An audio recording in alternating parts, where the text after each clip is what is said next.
Please go ahead, sir. Good morning, everyone. I think it's been a wonderful day today, and welcome you all on behalf of the ASSOCHAM. We have this Techno Intelligence e-Conclave 2020, which is a digital framework in COVID times and a roadmap to resilience and the sustainability. Now we know that we are in a phase where we're going to look at COVID as one of the things which is going to become a new normal. At the same time, this e-conclave, which is based on the intelligence. So I think that's going to be very important in today's world. And the topic which has been chosen are three way, which is the artificial intelligence, the information technology, and the IoT. At the outset, I would like to say that we could not have Sri Sanjay Dotreji, who's the Honorable Minister of State for the Communication and Electronics, due to his unavoidable circumstances where he had his meeting, which is scheduled. Unfortunately, we also don't have Mr. Harit Shukla, who's the Secretary for IT in Gujarat, and even Rajendra Kumar, who's from MEPI. So I think the rest of the panelists are going to be here, and we have Ankita ji, who's from the Goa as the director of IT. We have Minesh Doshi, who is representing Silver Touch. So he'll also represent Vipul Thakkar, who's the chairman for the ASSOCHAM for IT, and we have Sanjay ji, who is from he's the global CEO from global CTO for Zydus Group. And we have Mr. Shrikant Navalkar, who's director in Clover Infotech. We have Hemant ji, head of the product in CrediWatch. We'll have most of these details as the session goes on. We have Alok Bansal ji, who's the country head for VisionNet. And finally, Mr. Atul Vir, who's the CEO and founder of Equator Appliances. So I think we got to start immediately since we already lost a couple of minutes. I would want Minesh Doshi to start the welcome, please. Thank you, Bharat Bhai. Am I audible? Good morning. Yes. Okay, so thank you, Bharat Bhai, and good morning and welcome all the participants on Techno Intelligence e-Conclave 2020 on behalf of ASSOCHAM. I would like to greet you all and wish you the warm welcome on this e-Conclave. So it's very exciting time, as Bharat Bhai said. The COVID has opened up the mindset of every industry, and the road to comeback or road to recovery is a pretty eminent subject with all the major industry going around. And the artificial intelligence is the most relevant in the entire time what we have been in IT, because it's not new. It has been there since almost 50 years, and it has changed form. So why AI is more relevant now is because of the availability of data. So if we just look at the some of the statistics, like average internet user generate about 25 GB of data, a smart car generate about 50 GB of data, a smart hospital connected with IoT will generate about 3 terabyte of data, an airplane will generate about 40 terabyte of data, a factory can generate about 1 petabyte of data, and a smart city can generate about 50 petabyte of data in a day. So a lot of data availability is there now, and we just focused more on how we can use this data and how we can leverage it. And it all started with descriptive analytics, and so means what happened, and the diagnostic analytics is like why it has happened.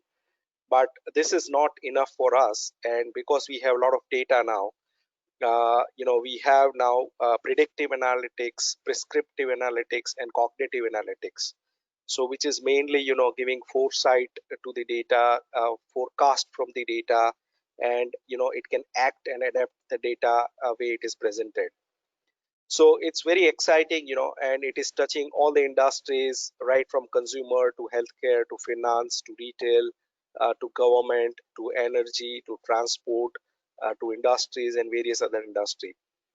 So I think we have a very eminent panelist today on the e-Conclave, and I'm sure we are going to have very exciting time, next 1 or 2 hours in discussing and deliberating that how AI can help us, across the industry, and what is the way to recovery and how AI and IoT can be the enabler. So thank you, all of you, for joining this today morning, and I welcome you all, and thank you very much. Minishi, thank you so much for this welcome address, and I'm glad that everyone is there as a panelist that already joined in. So, with your welcome remarks, it really brings me to say that this is such an important thing, that the data is going to flow all over, from, as you rightly said, right from the consumer to even smart cities, where the data is going to come in. That's how we process it and how we utilize it, right? Creating the value out of that data is going to be very important. So, moving ahead, I would say this conclave in such particular time during the COVID has made us learn a lot more new things, and especially I'm glad that our Honorable Prime Minister in 2014 had this mission called the Digital India Mission, which I think has touched every human being in the country, and not only the country, it's also for international. And I think this vision of his has really brought in a phenomenal change in how people live in every aspect. Be it a normal transaction, whether they do it by using any payment gateway or a mobile wallet, whatever way that they would think about. But then it is bringing a lot of change. They have the government policies and even the schemes like the Jan Dhan Yojana and all that, where the direct flow of funds which are supposed to go there is going directly. And I think all thanks to this Digital India mission. So I think this digital technology has become a kind of a bridge between the government and the citizens in a much sophisticated way. And I think in coming days, we as all the community in IT are going to be more beneficial in giving and contributing to the nation. So I think that's very, very important. And I would not like to miss out a point during this pandemic. There are certain AI based or even IoT based applications which the government had initiated. And I think it has made a lot of impact in everyone's life. And this has been not only been recognized within the country by the citizens, but it's been internationally acclaimed that people have really done a phenomenal job. And I think these IT industries, as such, everyone's here from the IT industry. We know that a lot of things have been done in India. A lot of things are supposed to be still done. And we have more than 17,000 companies across the country, and out of which maybe around 1,000 companies which would have multiple delivery centers across the country and also abroad. So I think we have a competitive edge as compared to the rest of the global players in terms of the costing, in terms of leverage, in terms of the ability in giving the solutions to the globe. And I think when we talk about the GDP, although it is contributing close to around 8% in the national GDP, but when we look at the global outsourcing market, I think we are crossing more than 55%, which is a humongous level. So I think the growth, if we look at it, it's almost around 19 to 20% in e-commerce, or greater than 45% in the Indian services which is being exported. So I think we as IT companies, as well as the government participation in giving all these solutions, which have touched every human, be it Arogya Setu app or a Swayam portal for education and skill development. I think it has been a lot of things which the government has been doing. And I think this is what is driving the Digital India mission. So I think this conclave is going to put a lot of emphasis on what has been done and what is to be done. And I would like to just cut short this, basic introduction to this e-conclave. And I would straight away, request Ankita ji, who's, basically from the government and, representing a lot of, work which they have done in the government area. So I think I would want her to speak about what are the initiatives which they have been doing, and as far as the government is concerned. She's basically, I'll just give a brief about what she's been doing, and she will also tell us about certain areas which she has initiated as far as Goa is concerned, where she is actually from. And after that, maybe if somebody has got some questions, we can ask her. I'll give a brief introduction about Ankita ji. She is an IS officer of 2015 batch, and I'm also glad to say that she is an engineer, electronics and communication from that area. And after that, she has done her administration from the Arunachal Pradesh, and she had completed and done a lot of work in the telecom area as well. And she was a subdivision magistrate at in New Delhi, and currently, she's looking after the as a director of the IT in Goa, as well as the CEO Startup Promotion Cell in Goa. So I think let's start off straight away with her, and she can address to us. Ankita ji, please.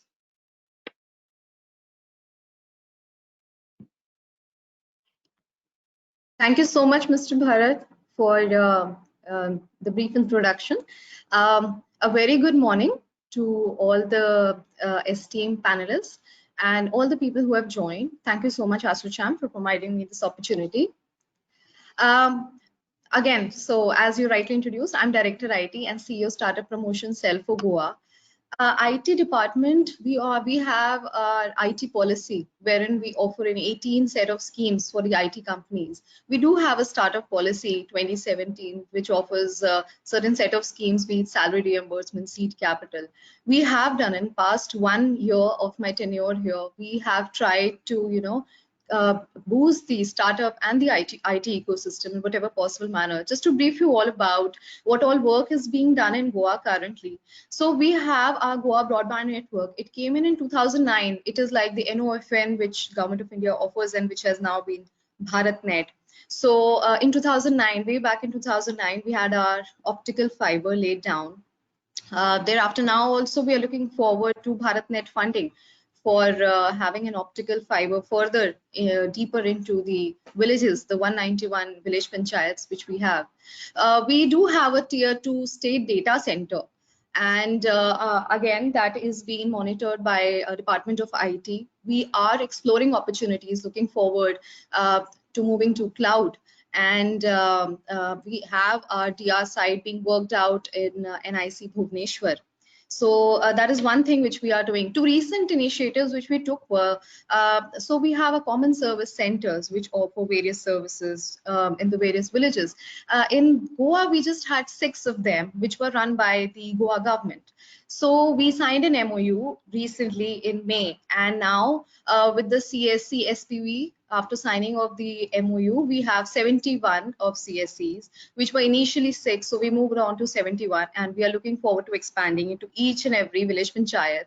So what benefit it has caused, I would like to tell. Initially, those few services of e-district were available in those 6 of the CSCs. Now they are accessible in the 71 places. So that has widely helped all the citizens of Goa. Another thing which we did was we have a startup policy and we have a startup promotion cell which I'm heading. In Goa, to say a few facts, we have 100 certified startups which are certified by Government of Goa, and the DPI certified startups, they are more than 300. So this thing came into my mind that why don't we integrate that? Currently, there was a procedure wherein we have a high-powered committee which was chaired by Honorable CM, and there were members from Chief Secretary and other senior dignitaries. But then it was obviously very difficult for the certification process. It took a very long time. So what we say, a government process re-engineering. So what we did, we finally integrated with the DPIS certified startups. So the startups which are certified with them, they'll be auto-certified with us, and they can apply for the 14 set of incentives which we have, which we are dispersing. So we have already dispersed close to more than 92 lakhs to various startups, and they have widely benefited from that in terms of expanding their whatever prototype they have, be it access devices, be it education-based startups. I would like to tell you more on the Government of India, other schemes like PMG Disha, Digital Saksharta, and we have IT knowledge centers also, wherein various Goans have taken benefit from learning basic IT skills, going for small diploma courses here. And again, various Goans have benefited from this as well. Another thing I would like to tell, we are exploring possibility of utilizing SaaS, the software as a service, and utilizing the packages offered by NIC, because there are various websites which again and again they need to be security audited. They are maintained separately by various departments to have one comprehensive package of SaaS. That again we are exploring. Recently we had a NIC mini cloud established here, which will definitely host various such applications. We are also working on EHRMS. A lot of groundwork has already been done in this regard. That will again help reduction in a lot of paperwork and other things. So you all know that during this COVID scenario, we have been trying to put in a lot of IT and use the big data, which was rightly pointed out, that we have a lot of big data and we are sitting on a lot of data, and to use AI. During this COVID times, I would like to specifically highlight a few things which we did. So as far as Goa is concerned, I will term Goa as grievance operation and awareness, which was the model we operated on during COVID times. We had a food helpline. We made a dedicated COVID page for people to know everything about what all things are being done and given by the government to them. We also had a social media handles being highly proactivated, I would say. As far as operations are concerned, we made various portals for monitoring of vehicles for the incoming tourists. Goa was again open to tourists in July beginning itself. We even had various e-commerce platforms other than Swiggy and Zomato. There are various, like we say, local for vocal. We have various startups who tied up with the local kirana shops to provide groceries and other items even during the complete lockdown time. We engage citizens. So another very recent thing is we launched our MyGov Goa instance. That was like in August itself, and we invited various citizen suggestions. It's a very empowered state, I would again like to reiterate, and people have contributed widely. In 1 month, we have quite a good citizen engagement in terms of contributing to their viewpoints on IoT, which all other services should be made online. So the e-district mission mode project has been very strongly, advertised and all in the state of Goa. We have around 134 e-services which are currently running across departments, and Honorable CM and our the Chief Secretary is also wanting it to make e-services of various other departments also available in our CSCs. So that also we are aggressively looking forward to. All the departments have been told, because many times we see in the various government websites that when I was in Delhi also, sometimes I used to find that it is not regularly updated, and citizens feel very small problem that I don't know who the head is, I don't know who to reach out, the numbers are not updated, the names are not updated.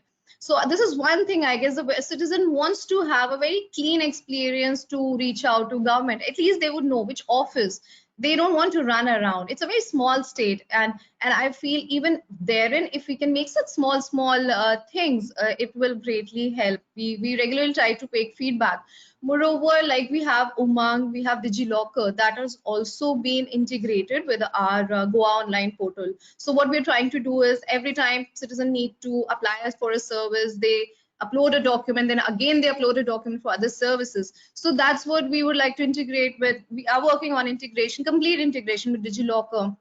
Whichever other services also they would have availed any ROR or other things, they can definitely come up and use Digilocker in that case. Also, very recent thing which has happened is we have our Goa telecom policy which has come in, and that will enable a lot of resolving a lot of the telecom issues which we have been facing, like in the far-flung villages, there have been issues of signal problem because of the terrain and other things. And the telecom operators, they were not having a single window and a single timeline. So I would like to highlight this thing also, that it is only last month that we have a Goa telecom policy, and the Public Works Department has been made the nodal for that. There will be one point center in a defined timeline the various telecom operators would be having the benefit of Goa telecom policy. So looking forward, I would like to say we have a startup policy which will come to an end. It was for 3 years, so it will come to an end this month, and we are looking forward to revamping that. In fact, coming it in line with the DPIIT definition, be creating a fund of funds, having more of incubation centers. There are various local incubation centers here, and we are bringing it aligned to the startup policy across the state. We have done an analysis also. We are coming up with a startup dossier also. ISCI, along with my secretary, sir, we have tried to define all the days like Wisdom on Wednesday, FAQ Friday, so that our startups don't find there is any gap between us and them. So in fact, many startups we have had are regularly, we have an audio conference also, not just VC, an audio conference also to hear them out and what all are their suggestions, not just related to technology, related to agri also. And they have given various suggestions. So we are coming up with a startup dossier. Another recent development which has happened is that we have a GFR 2017 been adopted by Goa government. So earlier it was GFR 2005, and that will again benefit various startups in the procurement process, which currently they were not able to apply and look forward for. So that is one more thing I would like to highlight. I mean, I guess I would have covered a lot of things which we are doing. And looking forward, we are also working on our GIS platform. We have made our GIS cell in the Department of IT only. And like we say, we work in silos many a times. We are various government departments. We have various expertise, we have various resources, we have various servers running one or two applications. So what we are trying to do is we are trying to host all of them in DOIT, and then sharing of information can happen. Not just having layers as far as GIS is concerned, but actually utilizing them for the analytics purpose. And like for instance, we have an electricity department when all the houses are mapped on GIS. So using all the ArcGIS and other things and bringing on them to one podium so that it can be well utilized as far as AI is concerned. Like recently, the Arogya Setu app was also widely used, I would say, and the CM dashboard, which was accessible to them, it was again analyzed, which all are highly susceptible people, they were again tested. So it was duly utilized. It was a very I mean, it was very useful during this time. Even the CDOT's application of pin code based SMS system, it was used by us. In fact, during the interstate movement of migrant people, we have utilized a lot of IVRS and other facilities, short code facilities. So I guess a lot of IT is being done in Goa, and till the time I stay here as Director IT, and maybe in my future tenure also, I would like to utilize whatever experiences I've gained here. Maybe I'll more focus on the cobweb integration I'm focusing upon now. Thank you so much. Thank you so much for providing me this opportunity. Ankita ji, thank you so much. I think I'm quite impressed, and so would be the viewers as well, that you've been doing a phenomenal job as far as Goa is concerned. I think what you rightly said is that most of the time the governments work in silos. They don't have the related APIs which can be shared, and people as citizens need to multiple times, they need to reload their data in multiple areas. So I think with these initiatives which you've been taking, I think that could be a remarkable thing. That would ease the life of people. And it also, when people think about Goa, the first thing comes is tourism. I think people coming not only within the country but globally, Goa being a tourist destination. I think more of digital convergence is going to be helpful, and that would also give a boost to the tourism industry. So I think that's something which is very important. So the most important thing which I liked what you said about is the local people giving a voice to the local people, and that is what is going to bring the Atmanirbhar Bharat.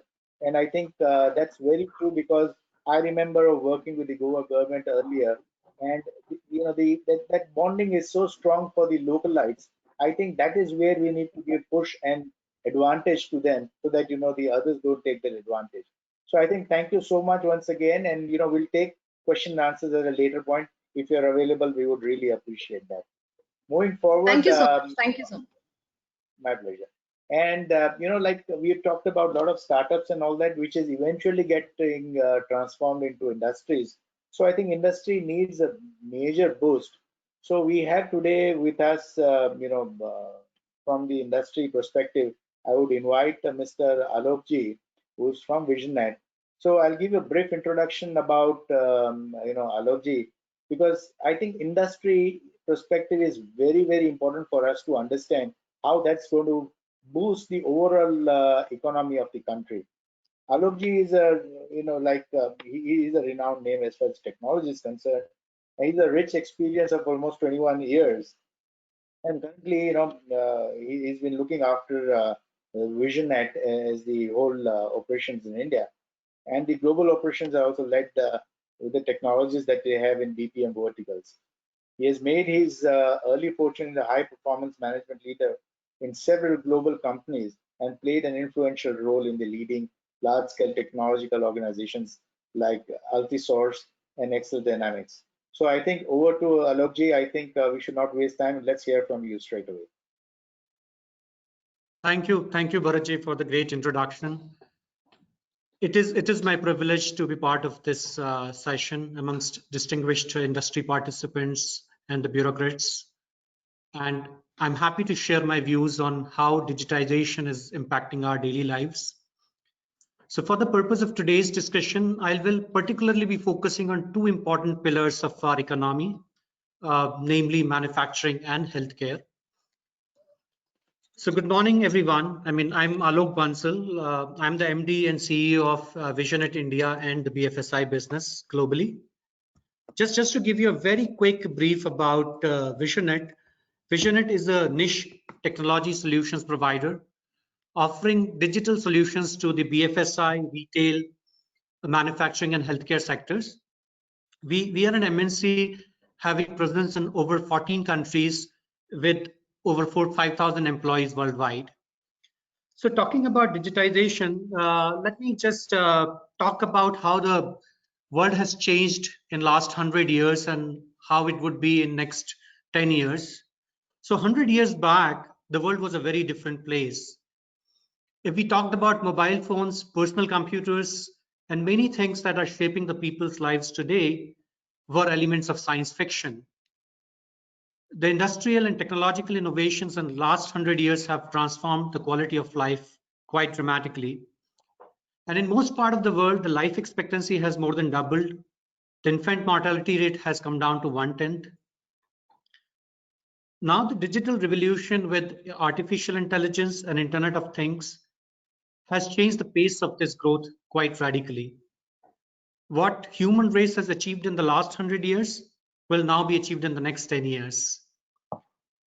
Today's digital technologies impact practically every aspect of human life from cradle to grave. If our IT-enabled transformation was evolution, digital transformation is bringing the revolution. And why is it so different this time around? In the IT-enabled evolution, focus was mainly to become more efficient by automating basic processes and speeding up the exchange of information. However, today's digital technologies such as social, mobile, analytics, cloud, AI, IoT, they have the potential to deliver far more impactful change. As these technologies converge and build on one another, the innovation is happening at an unprecedented rate. Another fundamental difference is that these new technologies can be embedded within products of daily use. And these products with seamless smart connectivity can predict and preempt problems, transforming our everyday life experience. So I'll be talking about the different industry applications of digital solutions, including AI and IoT. Now, as you all know that the recent most pandemic is changing our manufacturing operations to a great degree, which was never seen before. As organizations and leaders seek to ensure the health and safety of their people, they're also reacting to supply chain shifts that are impacting sourcing and distribution logistics. Labor shortages are bringing many production lines to a halt. And during such a time when maintaining optimal productivity, quality and safety are of the highest priority, lacking the tools for connectivity and data accessibility between those on the shop floor, in the industry and at home is something which most of the business units are grappling with. The decision of digital transformation, which was long stalled until now, is taking a center stage of their business strategies for most of the manufacturing sector. Given the current situation, it has become imperative for manufacturers to consider innovative ways to enable data accessibility across geographically dispersed workforce and accelerate the digital transformation of their manufacturing operations. An ideal solution that can address this present need quickly and provide lasting value is the cloud-based quality management.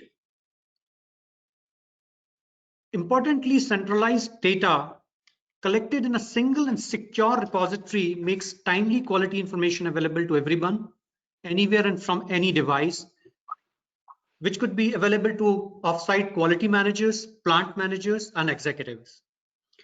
This enables managers to make quick, accurate decisions to prevent larger issues from manifesting. So a handful of countries and cities have already started opening up, as you know, and returning to normalcy. But for workers in the digitally transformed production plant, they will see their jobs evolve from more blue-collar work to what we categorize as white-collar. So rather than spending their shifts and performing routine labor-intensive tasks, their days will be dedicated to analyzing data and working with technologies to continuously improve quality, process performance, and safety measures.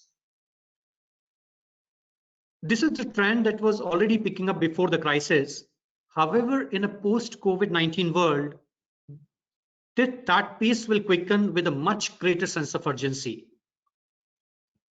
Those players who have higher degree of digital adoption are better positioned to weather the storm as compared to their peers. Also, post-COVID era will witness a major transformation in the manufacturing space. The rise of concept, the smart connected factory. A smart connected factory creates a data-powered environment with an ability to constantly learn and improve operations. Sensors, platforms, and people constantly generate data that the smart connected factory can analyze and action on its own through deep automation. For manufacturing business, it means leaner, more cost-effective operations, increased opportunity for product innovation, faster time to market, and more predictable product quality. As a business, new technologies like AI, virtual and augmented reality, and advanced robotics all have a role to play in the smart connected factory. But ultimately, as a business owner, one needs to identify which new digital tools one can best apply to the operations and how they can deliver better results for customers and the businesses. Today's manufacturing robots do not simply perform the same basic task in an assembly line. They are directed by data gathered from across the business to execute precision tasks such as product customization with no direct input from human operators. The next generation of manufacturing robotics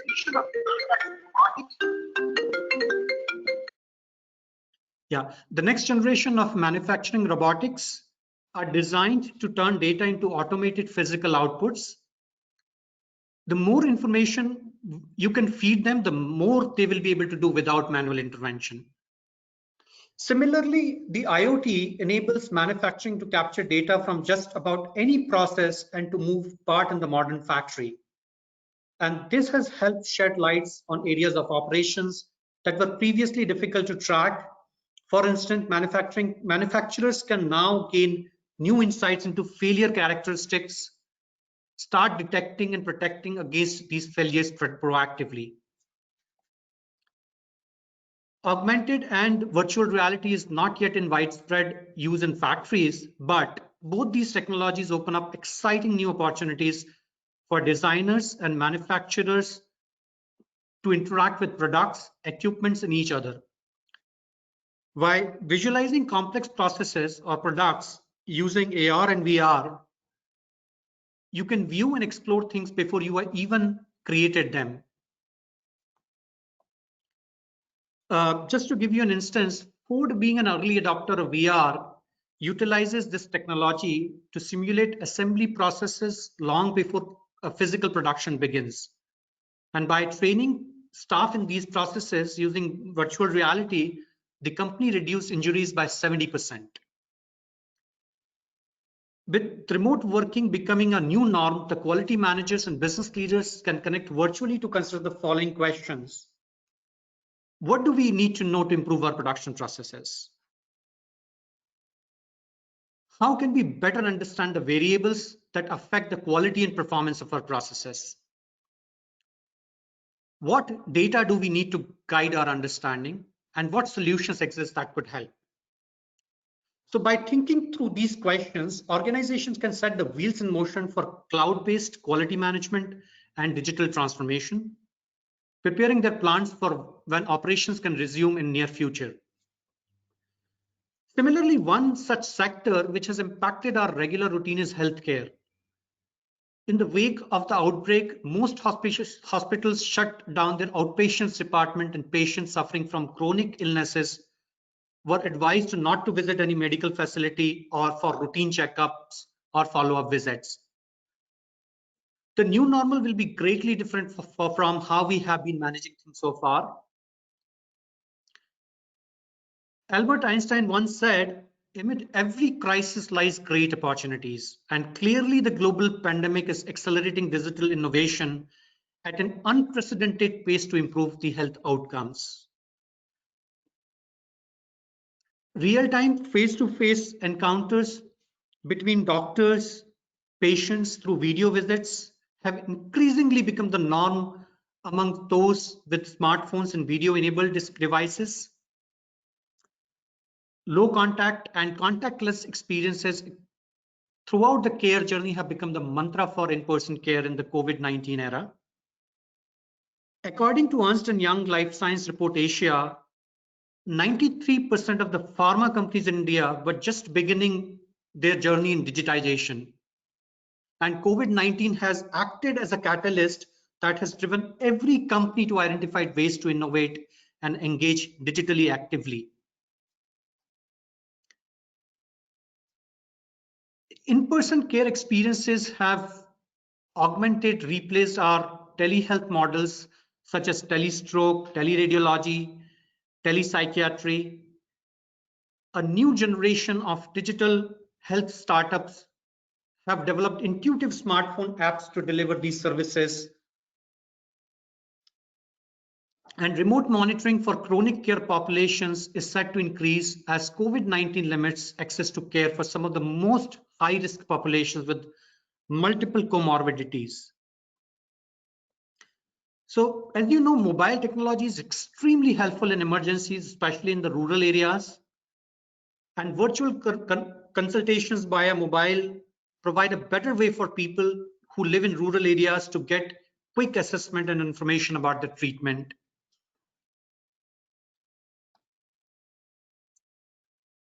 One of the biggest challenges for healthcare delivery today is the need for seamless patient and caregiver experiences using telemedicine technologies.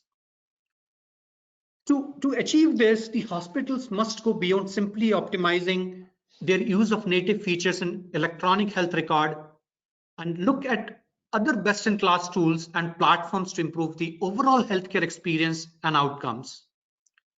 They must look at their CRM softwares that can help hospitals enhance the patient experience through improved workflow, faster response times, and increased effectiveness with care management. Artificial intelligence and mobile technologies have seen exponential growth in their ability to consume a large amount of data and helps to produce authentic and transparent insights that approach human level accuracy.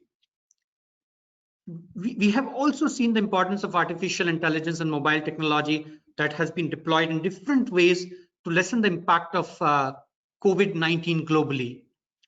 From finding drugs to identify early signs of conditions on medical images.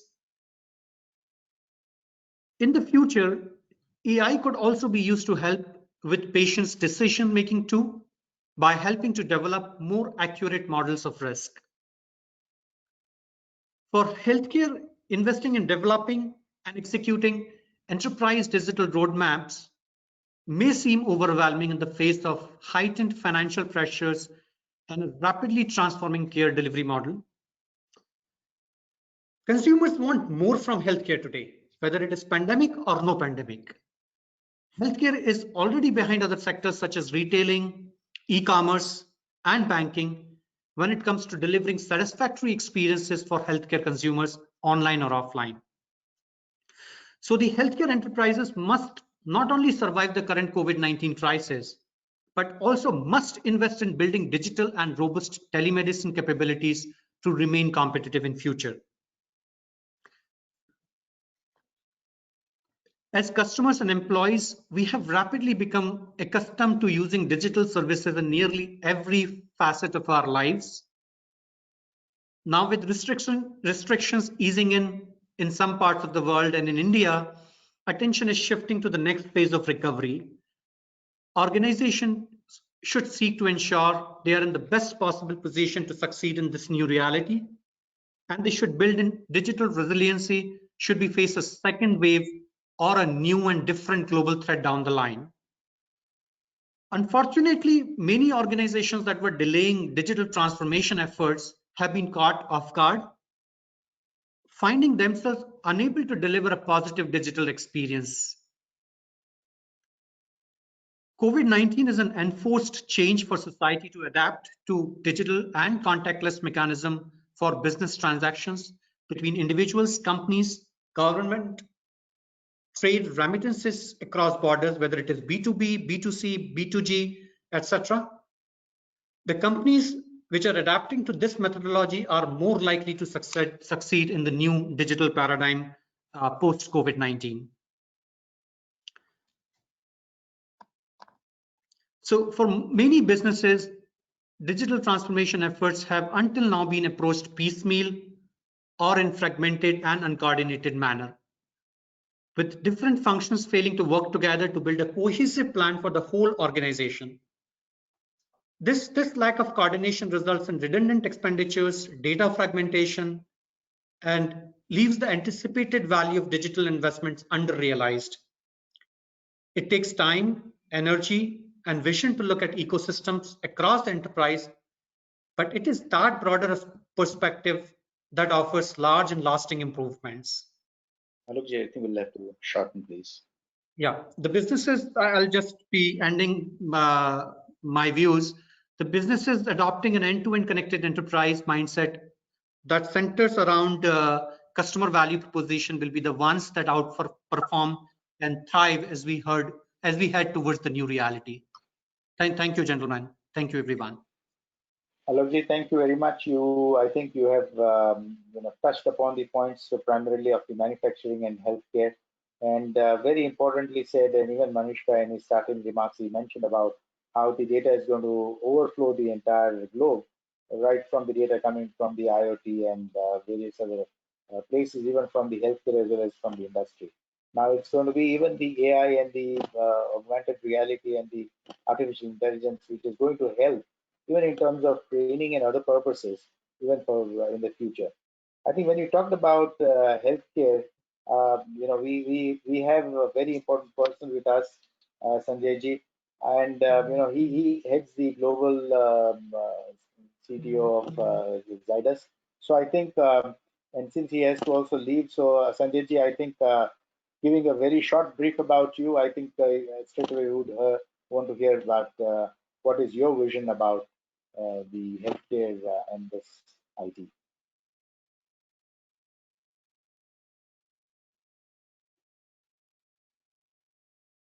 Sanjay ji, you are muted, please. Could you unmute yourself, please? Sorry about that. So first of all, I would like to actually thank ASSOCHAM to give me an opportunity to speak in such a big eminent panel gathering, and would also wish good morning to all the colleagues here on the panel. So while I was listening to what Mr. Alok tried to say, he practically summarized the entire event post and pre-pandemic. So how digitalization pre-pandemic, or how digitalization was pre-pandemic, and how digitalization has now become post-pandemic. He also rightly said that the pandemic triggered and also escalated the digital implementations in many organizations. So I would also like to bring in a perspective from specifically industrial, my experience of industry, my experience of speaking to various colleagues in manufacturing. Though things are not as perfect as actually described or written, because it's not easy the way we theoretically write. Practically things are very different, and they don't match to the theory. So though we knew that specifically if we have to talk about the digitalization, how industry adopted the digitalization post the pandemic, March. It was the last week of, it was practically the mid of March and last of March, where practically all organizations declared work from home worldwide, even in our country. So the first and foremost thing what was required to be done was whether you had a good business continuity policy to ensure that if your users are going work from home, you do not have business disruption, and your users are able to access each and every application or each and every IT tool to deliver their task. Now this was a very basic thing which every organization had to achieve. Okay. Now, though there is a lot spoken about VPN these days, okay, I would like to tell you that some way or the other organizations were enabled for providing VPN access to the critical applications for ensuring that day-to-day tasks are performed. So this was again not a big problem. Organizations could achieve and also achieve and successfully complete the work from home for all their critical users. Similarly, ensuring safe Wi-Fi to the user was another key task which the IT of manufacturing industry or a type of manufacturing vertical had to ensure. So this was through proper training, proper understanding, proper education. This was also achieved.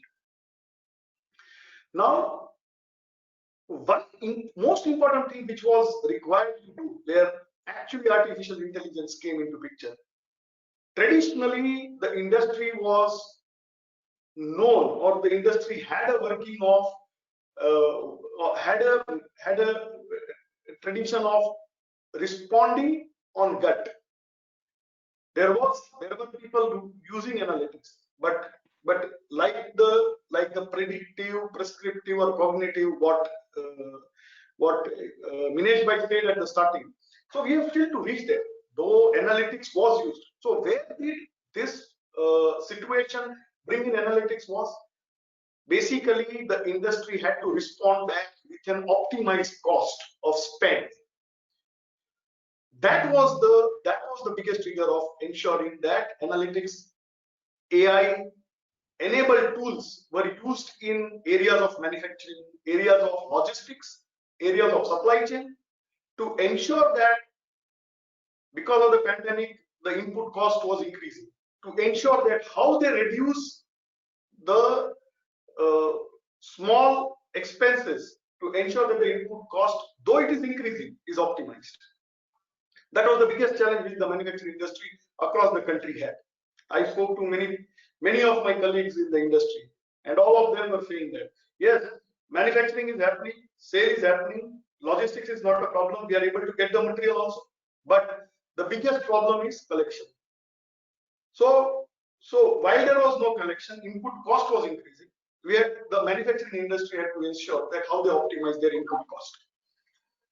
So here was the place where I saw a lot of small analysis or analytics which we had to ensure, use easy tools and give the user or enable the user to use analytics and artificial intelligence inputs using the past data which they had for those particular verticals.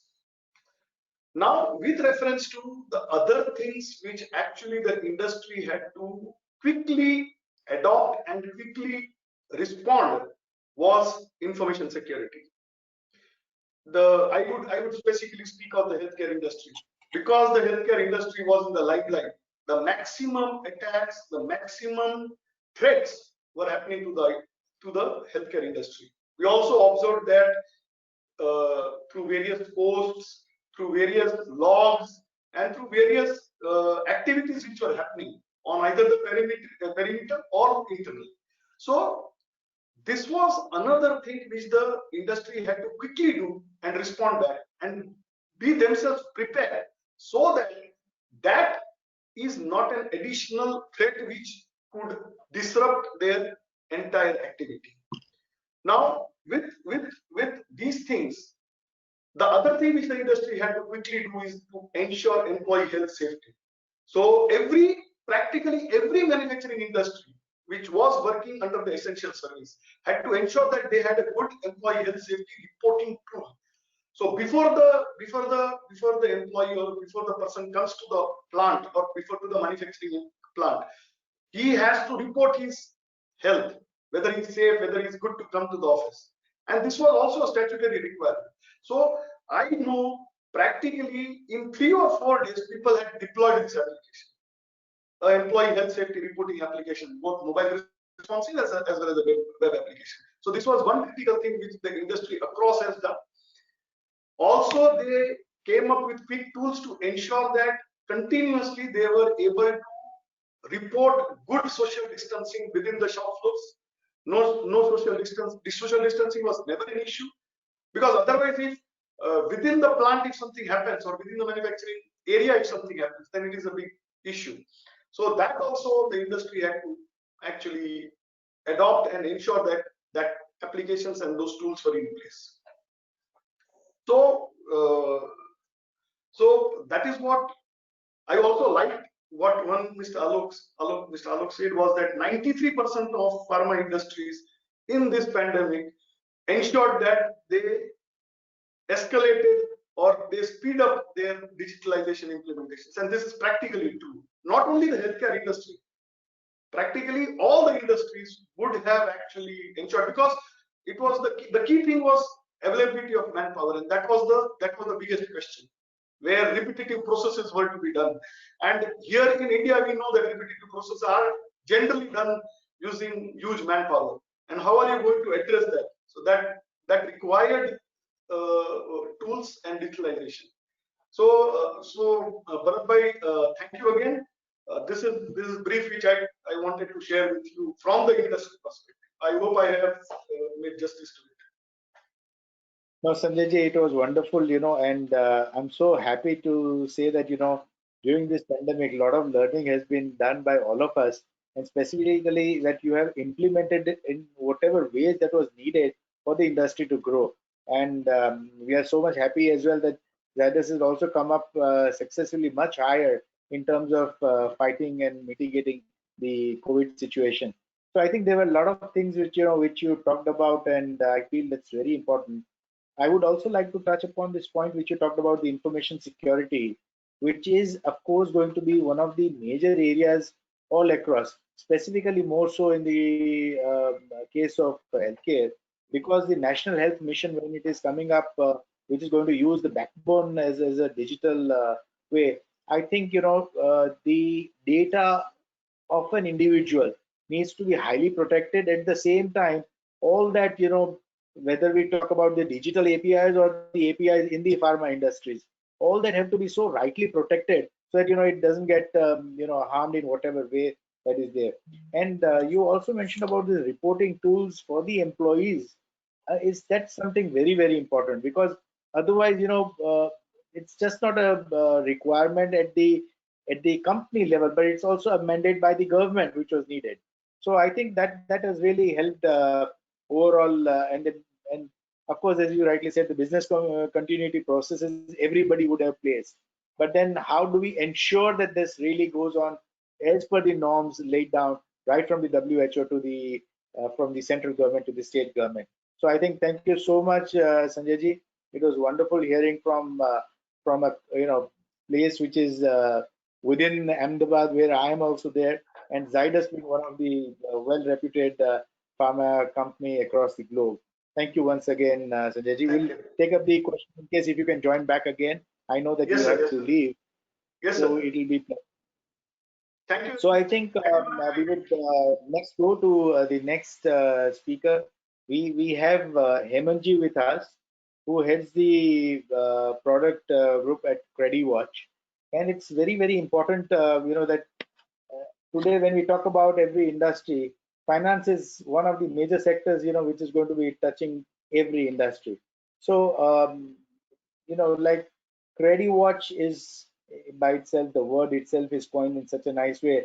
Energy, I would be happy that you talk more about it in your own words, that how you would have selected this name CrediWatch, because it's the credit and how people would watch it.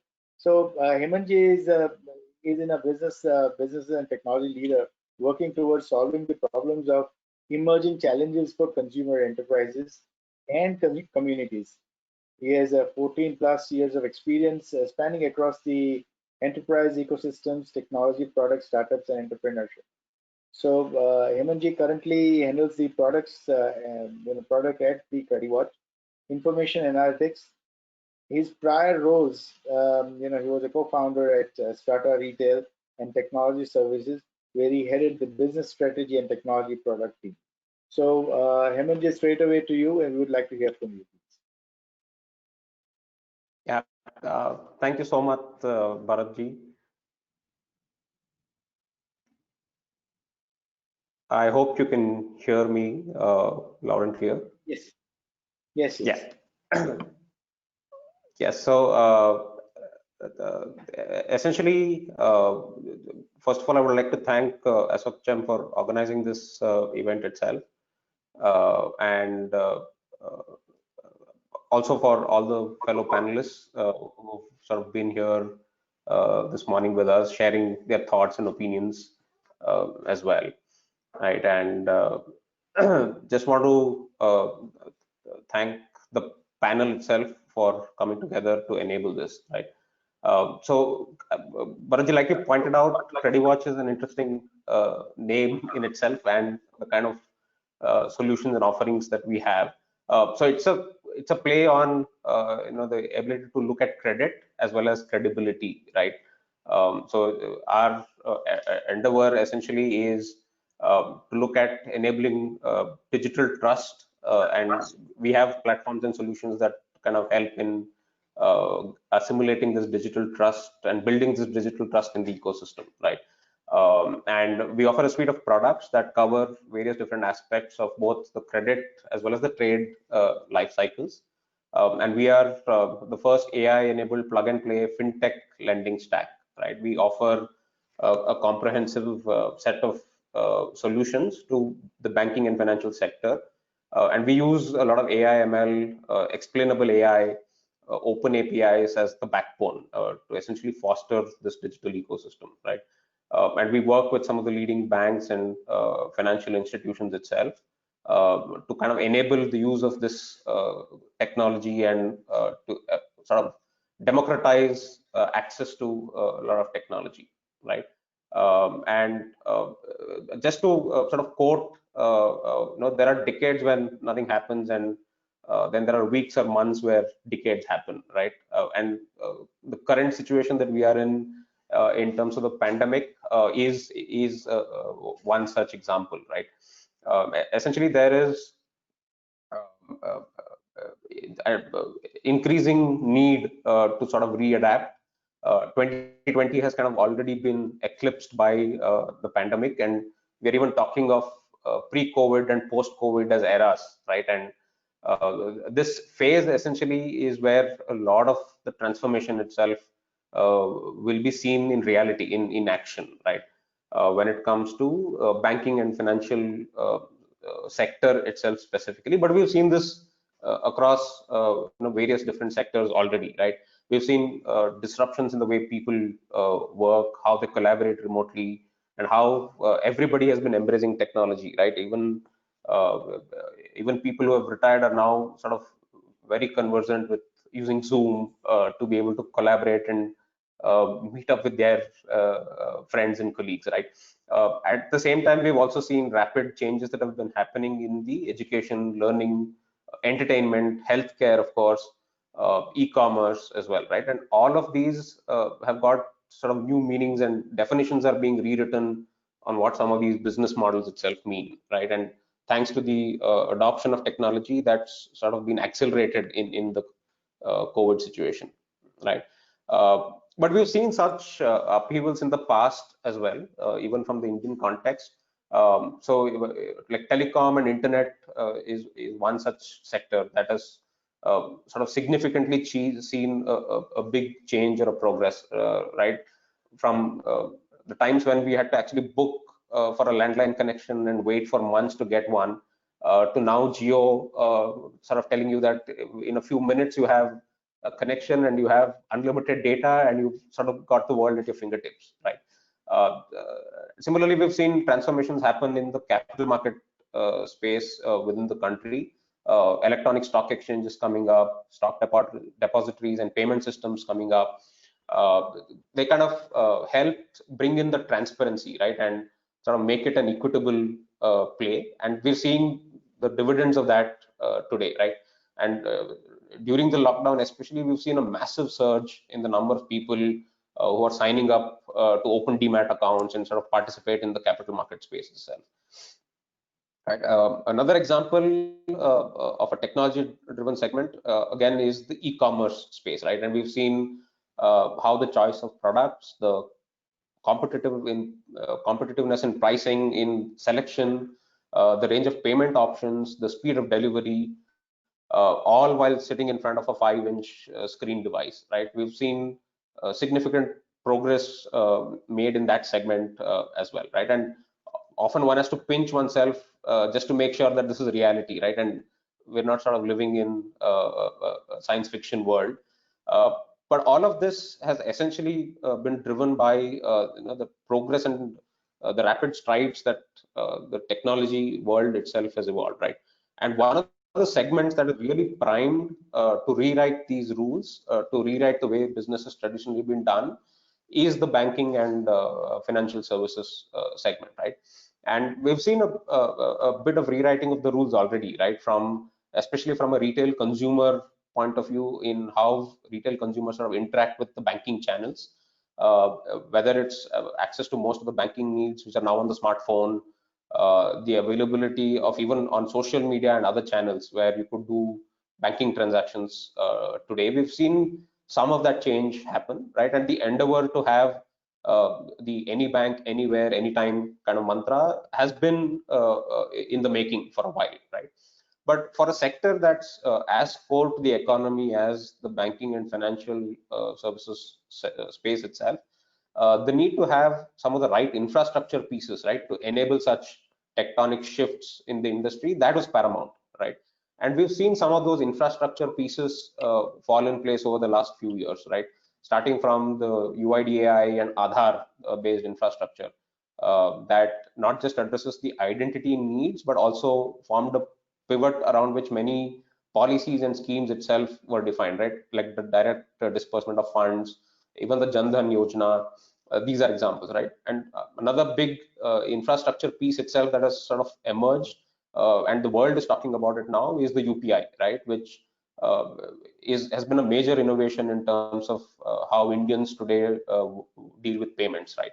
And we've seen so many companies that have been formed, and it's a category now that gets just built over the UPI itself, right?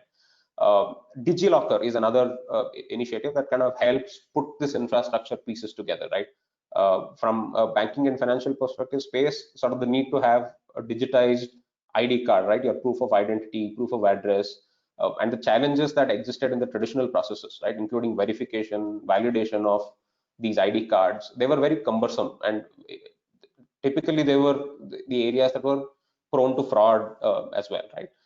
So the having a technology infrastructure that kind of enables or provides for a lot of these capabilities, I think that was the foundation, and that foundation has been set for a while now, right? And now we have reforms that are happening in the core banking space itself, right? Including the newer banks that are coming up, which are purely digital banks. Of course, there are regulatory approvals and oversights that are required, but we're seeing a shift in the way that even core banking is expected to work, or how consumers expect them to work. Right? So while there are these regulatory and government policies that can usher in a lot of pace in terms of having a technology-led transformation of the BFSI segment itself, the players in the ecosystem also need to participate equally, right? Like, for example, there's a digital transformation in the banking technology ecosystem. That's been a buzzword now for a few years, right? But the 2019 report by Finacle and EFMA on innovations in retail banking, and the respondents of that, like the banks and the ecosystem players, 50% of the banks said that their organizations continue to operate as full stack banks, right, across retail and corporate segments. But only 26% of them said that they're really evolving towards a platform or an open banking model, right? Which is still sort of a very low penetration in terms of being able to make banking really open banking and have it, as a platform play, right? Mr. Minesh earlier pointed out quite well on the quantum of data that is now getting generated, right? So while we're talking about enhancements in the technology, enhancements in the infrastructure, policies sort of coming in place, it is also true that each of us generate so much more data today that ideally can be analyzed to make appropriate decisions, right? Like, for example, in the same survey that I was quoting, 75% of the banks said that open banking will kind of attract a lot more investment, and it is sort of an open and area there where you can co-innovate, right, with third-party players, especially fintechs, right, which bring in a lot of specialized skill set and knowledge in that space, right? And about 88% banks are going to spend more to build customer experience, right? While 79% of them are investing in building new products, open banking API, advanced analytics, mobility. These are some of the big ticket areas where banking itself is expected to change. Predictive, prescriptive, and cognitive analytics, as Mr. Minesh also highlighted. This is a heady mix, right? And this is what is going to really change the way we're looking at the banking sector itself. And most of the banks today are not ready for some of these technology adoptions, right? Only about 35% of the banks kind of indicated a high level of readiness when it comes to adopting open API frameworks or even advanced analytics, right? And in the case of blockchain or IoT, that percentage is even lesser. About 13% of the banks believe that they're ready to adopt these, right? But what will COVID essentially do? COVID will change some of this for sure, right? The need now more than ever is to drive a lot more of the required technology adoption, right? Not just from a consumer experience point of view, but even the way that a bank looks at technology, right? And not so much as a cost center, but more of an innovation hub itself within the bank, right? And the stress on the banking system as a result of the pandemic can even get mitigated through adoption of better technology, right? Like, for example, monitoring of stressed accounts, monitoring of stressed loans, etc. These are big challenges that banks are today grappling with. There are technology solutions, there are offerings that even CreditWatch has in that space, which kind of help the banks deal with the data overload in a far better manner, right? In fact, in January this year, there was a Malegaon committee that was set up, which came out with a report on how to deal with NPAs and banking frauds, right? And the committee has several observations that are, I think, very valid and very useful, right? So one of the recommendations is for the bank to kind of invest in building capabilities around the use of analytics and artificial intelligence in fraud detection, right? The committee also highlighted the benefits of employing AI, ML, data mining, neural networks, voice biometric, facial recognition, expression analysis, right? There's a whole suite of recommendations that they have on how banks can essentially mitigate the risk that comes with some of these loan accounts, right? On a more direct impact basis, the adoption of video KYC, for example, that we've seen a large uptake over the last 6 months, right? Because face-to-face contact-driven KYC was not possible. Video KYC has kind of emerged as the preferred alternative, right? And the use of the KYC infrastructure through UID AI and combining, the power that AI comes with in terms of face recognition, face matching algorithms, etc. All of these kind of put the bank in a good situation to be able to detect fraud or analyze potential fraud itself, right? And the other shift or change that is happening is we're also seeing a lot of action in the space of this open credit enablement network, right? OCEN as it's called. Open API and API banking platforms, India protocol, open banking. So all of these are sort of shift or move that the ecosystem is seeing piece by piece, right? But at the end of the day, it is truly on how much of this is getting used to offer the right service to the right person at the right time, right? And that's where sort of mainstreaming of a lot of these direct applications of AI ML will ensure that a lot of friction cost that today exists in the BFSI space, right? That friction costs can come down drastically, right? And it's not just about the ability to ingest large volumes of data. Like we spoke about in the past, we're generating tons of data that today we don't even know how to process and analyze, right?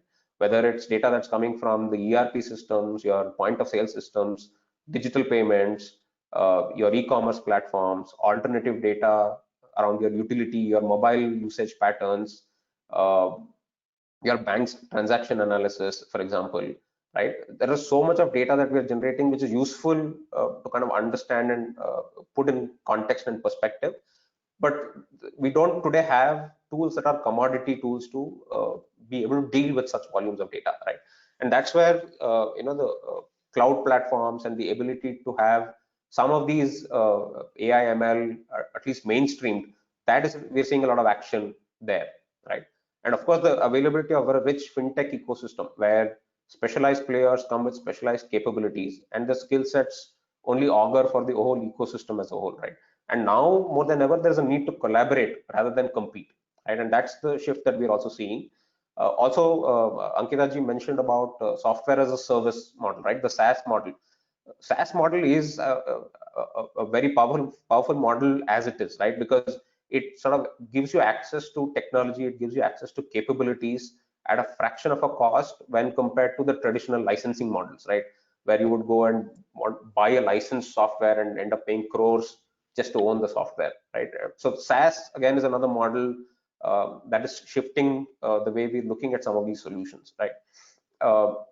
While we're talking about a lot of this data, alternative data, how it can be used for banks, how decision making can happen in real time, etc. I think there are two key aspects which again I think people have already taken cognizance of, right? One is how do you ensure that while you're doing all of this, your personal data is not compromised, right? That you're not infringed upon the personal data itself. So the personal data protection bill, which has been in the works, that I think is a good guideline in how we kind of regulate ourselves and how we ensure we don't overstep the lines of infringing on personal data. The other equally important aspect is the non-personal data governance mechanism, right? So there's a policy that's in the works there as well, where there's a lot of merit in looking at aggregated non-personal data and how we can use that to drive your decisions, especially from a banking and financial services aspect as well, right?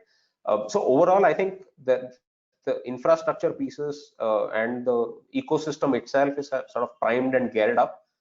It's really a question now about accelerating the adoption of this technology. There are several use cases both within the banking and financial services domain and otherwise. There was mention about manufacturing, healthcare, right? So the infrastructure and the capability that we have is definitely in place today. It is about being more tactical in adoption of some of these technologies depending on the use case, right? So I would want to sort of end my observations on this with this. Happy to take questions and look forward to the interaction itself. Thank you, MNG. I think you have touched one of the most important sectors, by which the economy gets driven. And I remember in very olden days, when the first core banking had started, it was a big change which people used to envisage as that, the core banking can really, clear the transactions within a space of 2 days or 1 day and all that, which earlier used to be even 7 days. Now it's a question of minutes or seconds, which is which has really been a phenomenal change. And you rightly said, like how quickly that we can adopt this change is very, very important for all the industries across every vertical who needs this. And you also mentioned about how we should, aim at having a collaborative approach rather than a competitive approach, which I think is most important, because if you want to grow, we should not work in silos. No point in reinventing a wheel which somebody has already done it. Rather use his services, be it a SaaS model or whatever way. But I think that's something which is very, very important. So the digital transactions, or be it a demat account or an e-commerce, the way the payment movement has really got on, I think it has become so smooth, so easy, that the user interface and user interaction has become one of the most important or centric thing of any apps, which I would say is actually driving it. So and that too at the back end, when this predictive analysis is being done on the data, the AI and ML will play a major role in looking at so many things, whether it's a fraud detection or be it a pattern of utilization of funds or whatever, and thereby detect the frauds and all that. So I think you touched upon some very important points, and I believe also the video KYC has really transformed the way things have moved on. I remember of talking to someone about the old people, who have to give a life certificate for their pensioners. They have to show that they are alive to get their pensions. And the same thing is being nowadays applied, that the video KYC is actually done, so that it proves that the person is alive and the pension gets continued. So I think these are some of the initiatives which the government has done, the private sector has done, and we all need to collaborate with the right APIs getting involved. But the major sector is the security that we really need to take care of. So I think this is something which is very important. And we're moving ahead. I think we would take Mr. Manish Doshi, who's the director with Silver Touch, and he's been instrumental in driving the entire business at Silver Touch. And they have been doing a lot of work in the government sector, and a lot of modules have been given and initiated by them in not only with the Gujarat state but across in the country, and they've been doing a phenomenal work. So I think how and what they have done in terms of the contribution to the government IT sector, I think let's have Minesh Bhai online and hear him out. Minesh Bhai, please. Minesh Bhai, are you there? No, sir. Minister is not here. Minister is not here. He might join in 5 minutes. Yeah. So no problem. I think in that case we can take him later on. But since it is a government thing, I thought it is more important we can take him across. So I think we'll go with Atul Veerji, Mr. Atul Veer, who is the CEO and founder at the Equator Appliances. This is a very interesting profile. When I was reading it. So I think because today when we are talking about IoT and data, I think there are areas which will be perhaps none of the areas which will remain perhaps untouched, where the data would be flowing out and the decision making can be done. So I think when it moves, these IoT when it gets moved all the way to the homes, I think these appliances are going to become some of those very important areas. So Atulji, who is the CEO and founder at the Equator Appliances, and he's a seasoned entrepreneur, inventor, author. I'm glad that you're an author as well, and he's going to talk about how what ideas really is brought into this kind of advanced appliances. So I think I'll not take much in terms of giving your introduction, but Atulji, you can straight away take it forward from here. Thank you very much. Can you hear me clearly? Yes, we can. That's good. Well, thank you for the introduction. First of all, I want to thank the organizers, ASSOCHAM, and heard very good presentation from Ms. Ankita Anand. And thank you, Mr. Bharat Patel, for hosting this and moderating this. Also want to thank my esteemed panelists. I've learned a lot already listening to all of you. I just want to let you all know that I don't live in India. I left India 37 years ago, which is quite a long time ago. But I have been engaged. I have an office in India, and I visit India every year or sometimes twice a year since all these years. But every time I learn a lot, and I'm very happy to see all these changes. I'm in the appliance field, and if you will permit me, we actually I'd like to introduce the company and graduate from there, go to some progression, and I'll show you a small PowerPoint and where we started and where we are today. You can, please. That will be very good.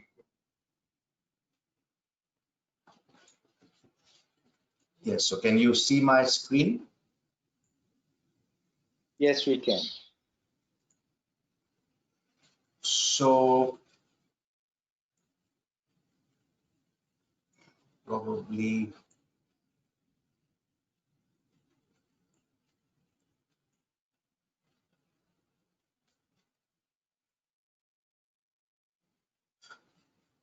so basically this is my company, Equator Appliances. I'm based in the US. Our headquarters are in Houston, Texas, which you may know because our Prime Minister Modi visited last year, and so that was a great function to host him here. We are a high-tech brand. We market a wide range of high-quality home appliances in different categories: refrigeration, laundry, cooking, etc. And we are in different market segments. We sell to the home market, camping, marine, salons, and commercial. And our main focus is to reduce energy, water, pollutants, labor, and time. And this is the range of the appliances you can see over here.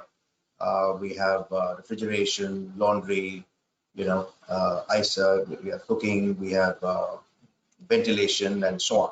We've been in business 30 years. On April 1st, 2021, it will be exactly 30 years. Company was started on April Fool's Day, 1991. So that's where we were.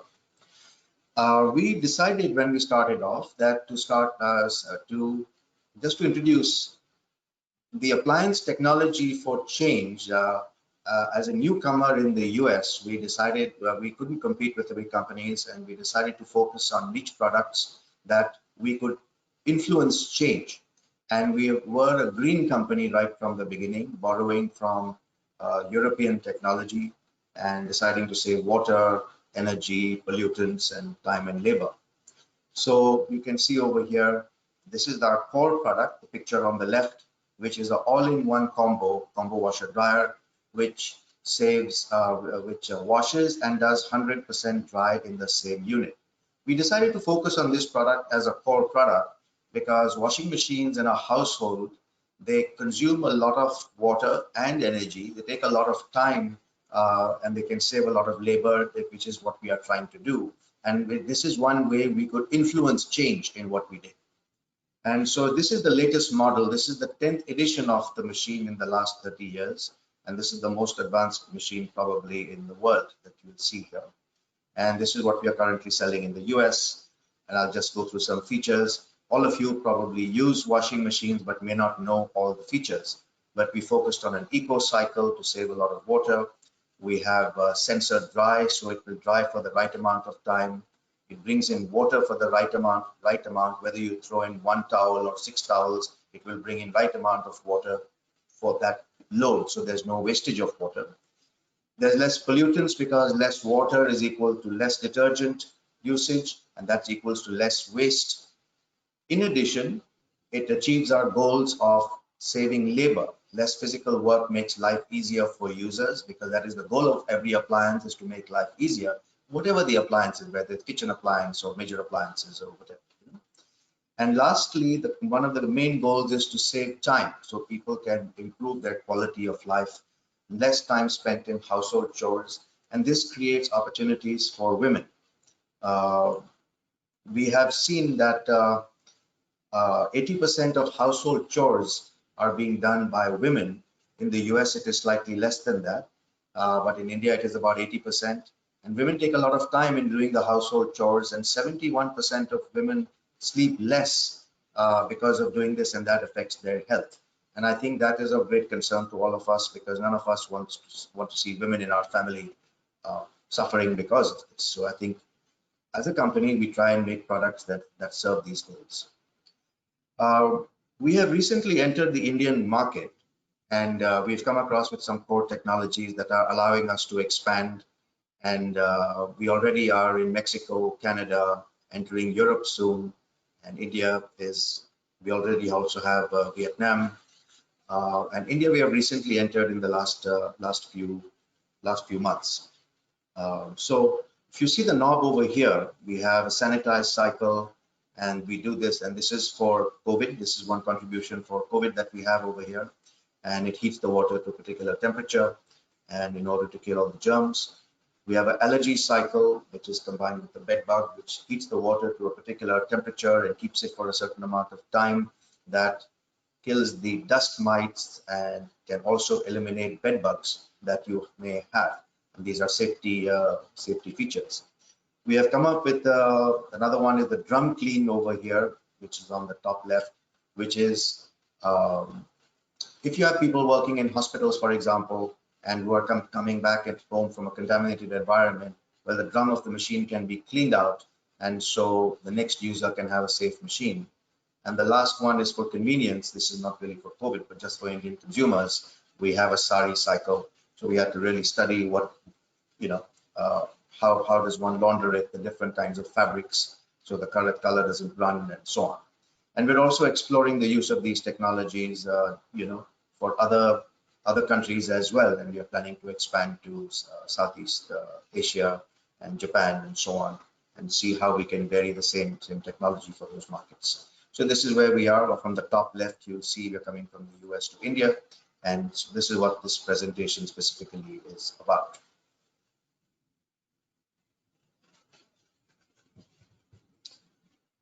Regarding the, we also talked about the microbial treatment technology in the drum baffles for the preventing growth of bacteria. And for product safety, we talk about the surge protectors. We all know about the voltage fluctuations. We have low pressure water valves. Some of the things I'm really happy about is solving the common problems. We have an emergency water pump that comes on when the water is cut off. And so the machine can sense that that it does not have enough water coming in, and so it pulls water from a bucket, so the machine can operate in a standby mode and finish that wash cycle. In addition, we have the electronics that are compatible with that can work with an inverter, that can be powered with AC, solar, or wind. So essentially, it is a standalone machine. Regarding this safety during COVID-19, the special cycles that we all have already introduced are the sanitized for contaminated environments, bed bug for cross-contamination that can go from one home to another or from different flats to another. We talked about the drum clean, which is in between at-risk users. For customer care, what we are doing is in trying to reduce the interaction with our technicians and the customer. We are calling each customer to confirm they know how to operate the machine, and if they have any questions, that reduces the in-person risk. We have built-in diagnostics which show component breakdown without a visit, so it shows an error code, and the customer can let us know this is the error code, so we can just send the part out, and that we can resolve the problem and fix the machine with just one tech visit which used to be 2 visits until now. Going on to the focus of this this particular meeting, we're talking about smart technology and where we are going. And this is the product we have already developed, which was launched at the Consumer Electronics Show here in Las Vegas a couple of years ago, which uses IoT, Internet of Things. And the features we have are touch screen, which makes it easy. You can see it's a very clean look. And what does this do, this machine do? So it can auto-register the machine. It can tell us the name of the user. The user can have a remote operation from some other location. They can start it or stop it. They can view the progress, where it is. In order to have good clothes that have less wrinkling, it is good to be close to the machine, so you can take out the clothes from the dryer and fluff them out and fold them so the wrinkles do set. So not to leave them in there and you come back 3 or 4 hours later. Although it does have some very advanced anti-wrinkling features and so on, but it's good to take them out when they're warm and fluffy. The auto detergent order is very interesting because you load your detergent, a whole bottle, say 3 or 4 liters at a time, and the machine senses how much detergent to draw at one time, and that reduces the interaction with the machine. But the machine will let us know when the detergent is running low, similar to a petrol tank in a car. It reaches a reserve level. It calls us to say detergent is low, and we have our own brand of detergent which we market, and we ship that automatically to the customer. We have the credit card on file, and the customer doesn't even know that their detergent is running low, and they get the new bottle shipped out to them and it arrives. So basically it is making life much easier. This allows us to update software. It also allows us to update failures as we, when things go wrong. Sometimes a component breaks down. We can have a pump breakdown. The machine will let us know that the machine has broken down, and it will say my pump has failed at this address, and we will ship out a pump. And in certain cases, the customer may not know that their machine has failed, and a technician will call and say, well, we understand your pump is broken down, and we are here to come and repair it. So, and lastly, we have remote diagnostics, that for situations where we can't figure out, we can come in and access the machine and do it remotely. And this is what smart technology has done till now. Coming to artificial intelligence, which is, we are working on this, but I just want to qualify as a user. The first thing we have, artificial intelligence is basically machine learning, where the machine will sense, learn, and act. The data in the US shows that 65% of companies that have invested in this technology have not derived any benefit from their AI investments. That's from MIT Sloan. So I think as a user in the market, we are being a little bit careful and trying to actually see, apart from the other issues that we know about with IoT and also AI accessing machines, and you have risk of hacking, which are safety issues, and risk of data compromise in somebody's home. We want to make sure that at the end of the day, a washing machine needs to be loaded and it needs to be unloaded. You actually need to go there. So we're being very careful as to provide real solutions, and not just solutions that look cool or nice or something. So, but this is how we have identified how it will be used for us. So, and this is what we are working on. Firstly, it is convenience. We can manage all the home devices from one place. So we have a whole range of major appliances. We are in the big appliances. We're not in kitchen appliances.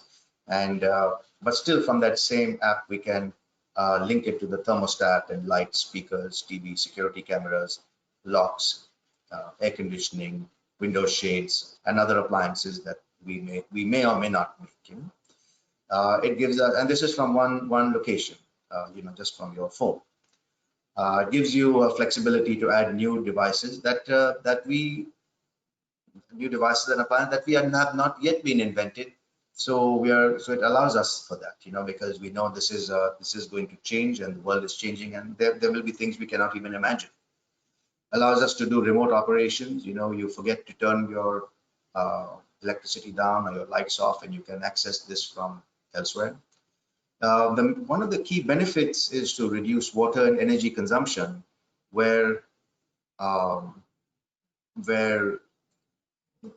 AI knows when you have left the home, or you are there. It can sense when you are there. It turns on lights, turns off light, you know, so it reduces wastage. And this has got implications even from a city basis or from a national basis in reducing wastage. You know, even consumers, of course, have a vested interest in reducing that because they're paying the bill. But I think overall, it takes a lot of effort to generate energy, and so there is a governmental interest also in trying to reduce that. We're going on to predictive breakdown, where the machine, where AI can sense when certain parameters have been reached with different components and predict that, okay, that this particular component is going to break down. And I'm actually focusing on the combo washer dryer as a key component, even though we have dishwashers, refrigerators, and so on, because the combo washer dryer is our most sophisticated and complex appliance. And if we can resolve that, then all the technology flows down to our other appliances. So by having predictive breakdown, we can do preventive maintenance. And because, you know, machines always break down at the most inconvenient time. Somebody's got a big load or have guests at home and the washing machine breaks down. You have a big party at home and then the refrigerator breaks down. And so these things never happen at a good time. So that's what we're trying to do. One of the key advantages is multiple languages, and that we're working on. And actually, we ran into this problem in Europe, where we have multiple languages, and Germans don't like to speak French or English. Every country wants their own language. So you cannot sell an English machine in Germany or France or Spain. And so how do we do that without having multiple inventory in different locations and so on? That problem is also there in India. We have different languages and so on.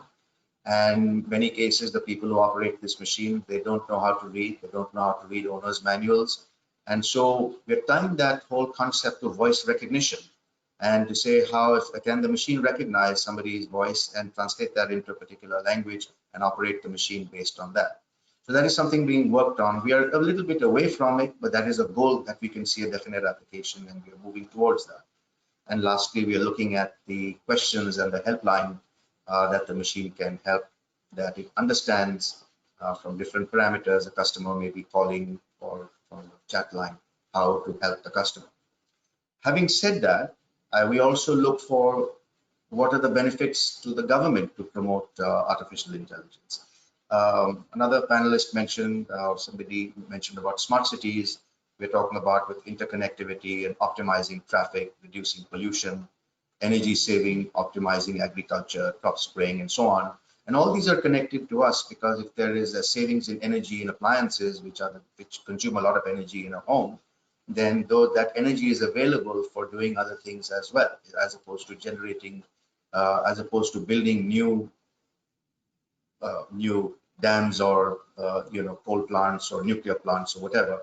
So if this is managed, if AI is managed well with appliances, we can see governments being able to manage many of the goals in a much better manner.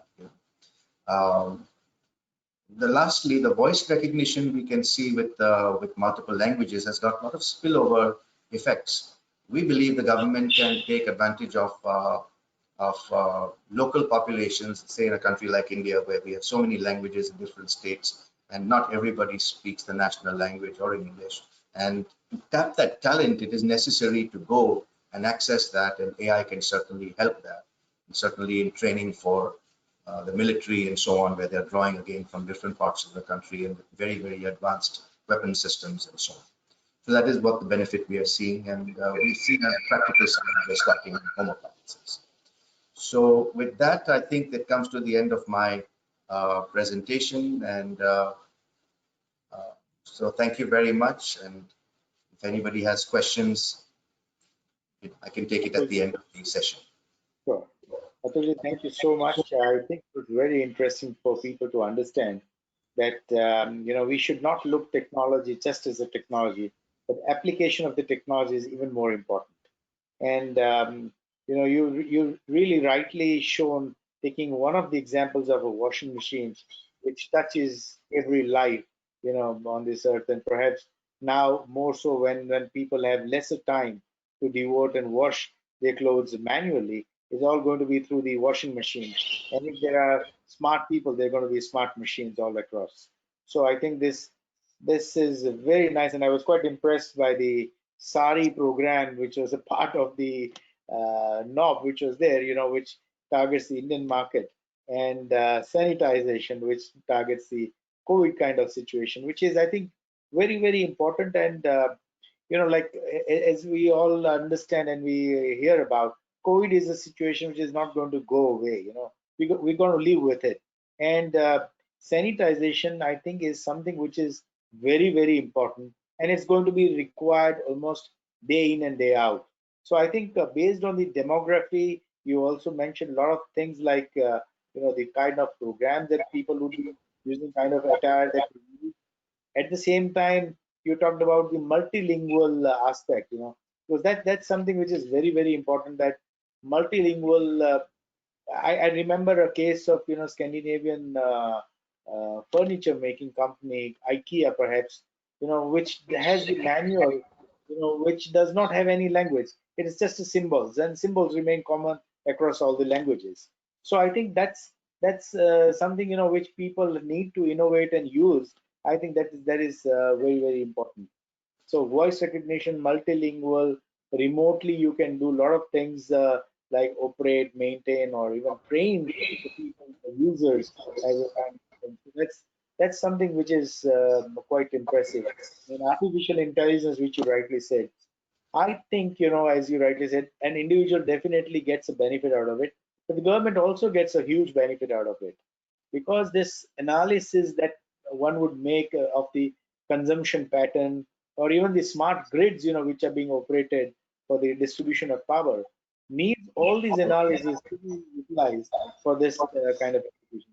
So I think that's very nice to hear from you, Atulji. Thank you so much, and we'll take the question and answers a little later.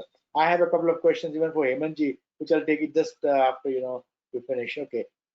Now coming to Shrikantji, I think you've been waiting for a long time, and a lot of things that you have already heard from other people. Shrikantji is basically representing Clover Infotech, which is a very renowned IT company, and looking after he has a wide experience of 25 years. And more interestingly, when I was just looking to his profile, a civil engineer, because again we're talking about application, a civil engineer then turned into a techno person is something which is very, very interesting. So Shrikantji, I think you got a wide experience, 25 years that you put into the industry. I think it will be very interesting to hear from you, sir. Please, Shrikantji. Great, thanks, Bharatji. Am I audible? Yes, perfectly. Okay, thanks. Well, there is always a disadvantage of talking late because you realize that most part of your presentation is already covered. So you tend to then keep on changing your slides. But I'm happy that there are certain points I would like to discuss, with everybody, which are outside the technology. So I had a few slides, and I will run that, with the help. Either you can share the screen, or you can operate it, Bharat. I think the screen is shared. You have the slides, so we can see the slides. Okay, fine. Just a minute.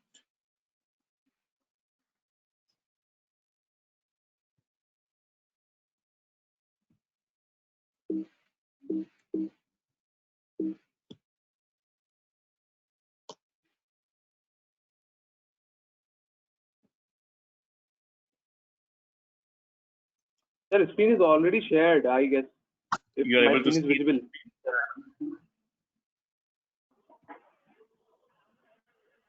Just a minute. Are you able to see the screen? I have shared your PPT. Yes, sir. Yes, sir. I have shared your PPT, and it is, playing in the screen. Okay, fair enough. Okay, so some of the points, which I would like to cover is that, we discussed a lot about technology, the application of technology. Many times we think about the fact that, okay, where do we stand? Where's my company standing in this entire transition? So if you can go to the next slide. Typically when we are the next one of this, Typically, when customers are asking where do we stand on the digital transformation, there can be different scenarios. The first one may be, you already have a digital transformation strategy, which is already well planned and well in execution. And in spite of COVID or in spite of new normal, you're still going ahead, for the execution. So you may be, one of that company like that. If you can, that's a animation, so we can just press the button. The second one is basically because of COVID or because of new normal, you want to tweak the strategy, as per the, as per the requirements. In a sense, you want to wait and watch how this COVID things are turning out. You want to basically would like to take a gap of your digital transformation initiative and would like to see that, how the things are turning and taking it ahead on this. Or maybe because of COVID, you have literally stopped your digital transformation initiative. You want to restart it. You don't know when, maybe in January, maybe after vaccination done, maybe in March, maybe in the new financial year. You're not aware of the fact that, when you're going to do that. So you may be one of that company who has stalled it and would like to do a wait and watch kind of thing.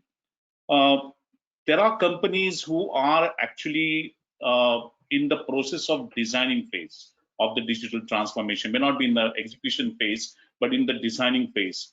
So you're basically, you would like, you have done the design, you would like to do the execution, and you're in the initial part of design. The problem with the design phase is that it's a never-ending story. So in digital transformation, one of the keys that implement it, smaller phases, see how it works, fail fast, recover it, make the changes, those things. So it's very important.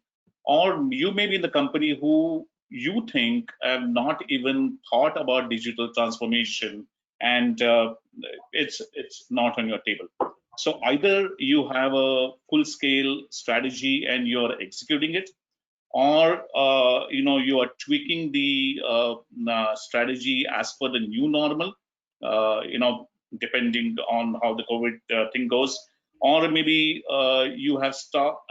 It's designed, you were executing it, but you have stalled, the execution, and you would like to see it later. Or maybe it's still in the design phase, or maybe you think that that's not for for you at this stage. So before you go ahead and see that what all things you can use, whether IoT makes sense for you, whether blockchain makes sense for you, whether analytics makes sense for you, you would like to assess where do we stand on that. Next slide. So when you talk about the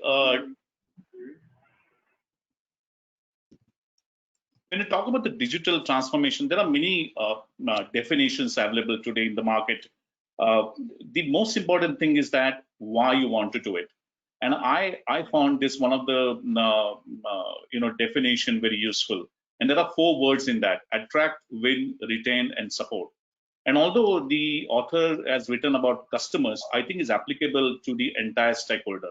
It's for the customer, it's for your employees, it's for your suppliers, and at the same time, it's for your board, it's for your compliance authorities. So you would like to use digital technology or the transformation basically to attract the right talent.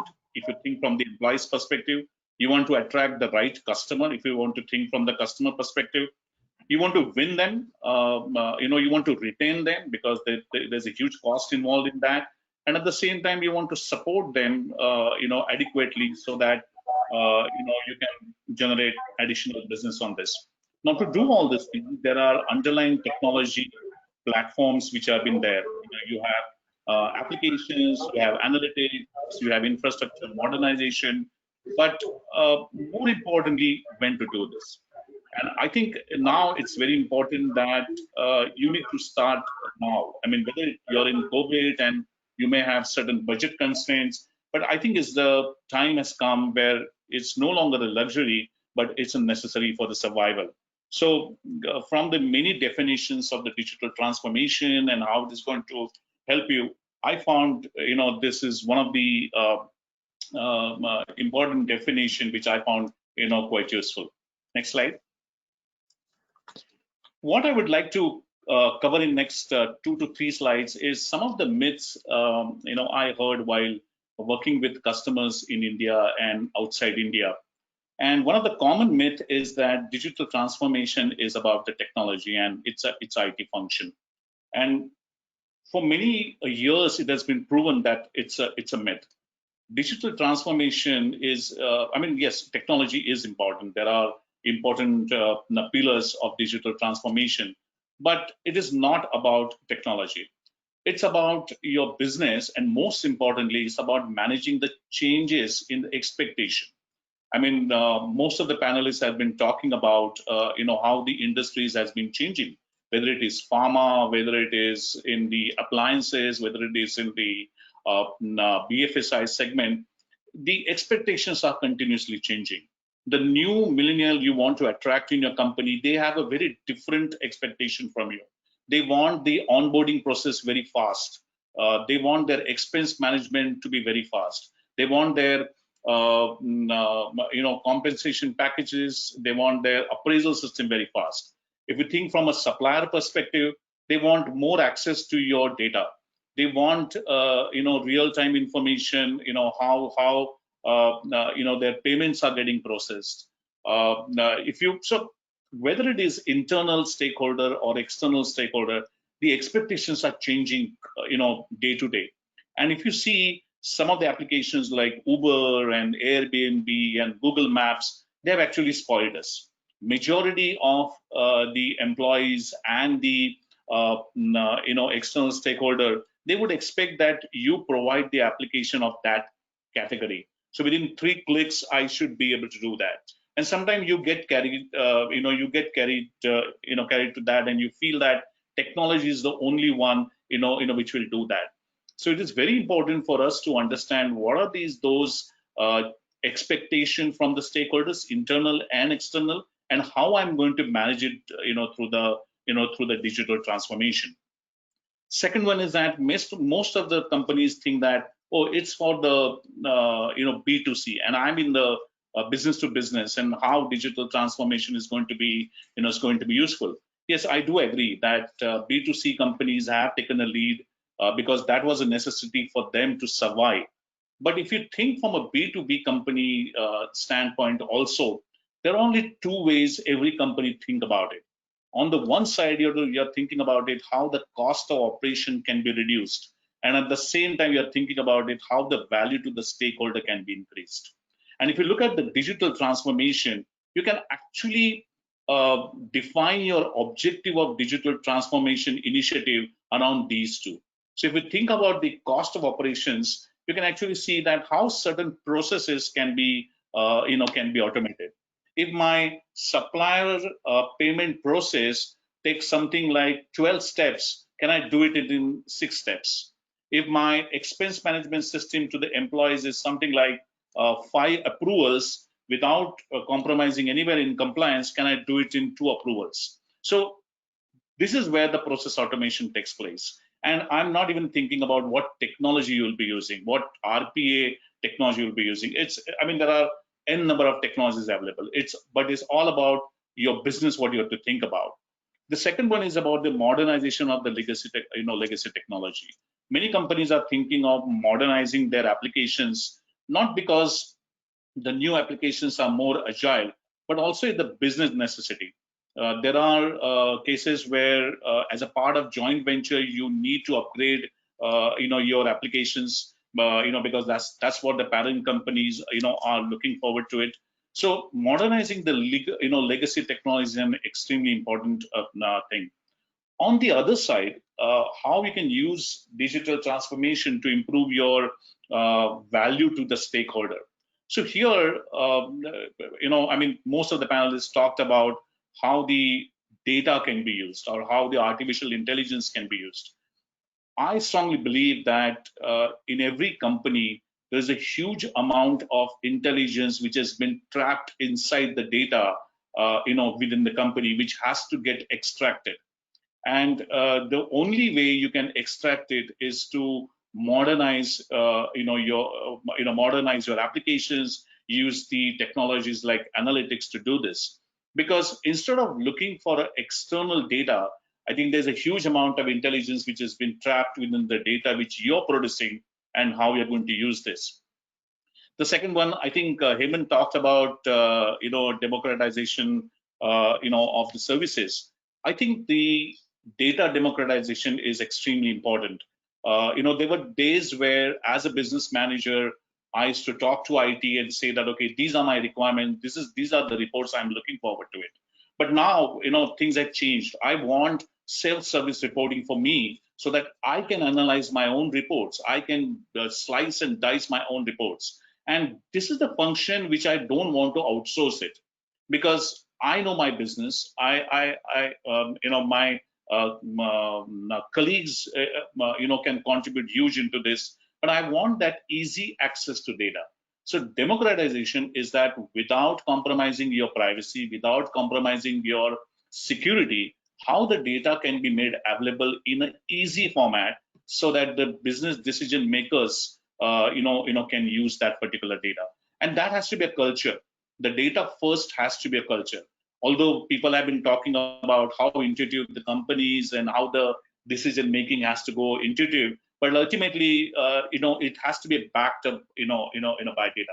So all your digital transformation efforts, if you do it around these two pillars, one is on the cost of operation and other is on the value of the stakeholders, I think it will have a massive impact on that. Can you just take it to the next slide? Now, one of the other myth I have heard and I have seen that people have been talking about, okay, the other companies and the industries from my ecosystem are yet to transform themselves digitally. So even if I invest in digital transformation in my ecosystem, my suppliers and my other companies in ecosystem, if they are not digitally matured, is it going to be useful? Well, the question is that, my response to it that you cannot plan your digital transformation based on your ecosystem. Sometimes you have to take a lead. Sometimes looking at your use cases, your ecosystem can utilize that, and can that entire communication between the ecosystem can become much more easier. So do not be, do not shy, to think about, okay, my ecosystem has to use it. You yourself can take a lead and can take it ahead on this. The other myth I have seen is that, digital transformation means I have to scrap everything what I have. I have to develop everything from scratch. My business processes, my technology modernization, my people reorganization. Well, that's not the case.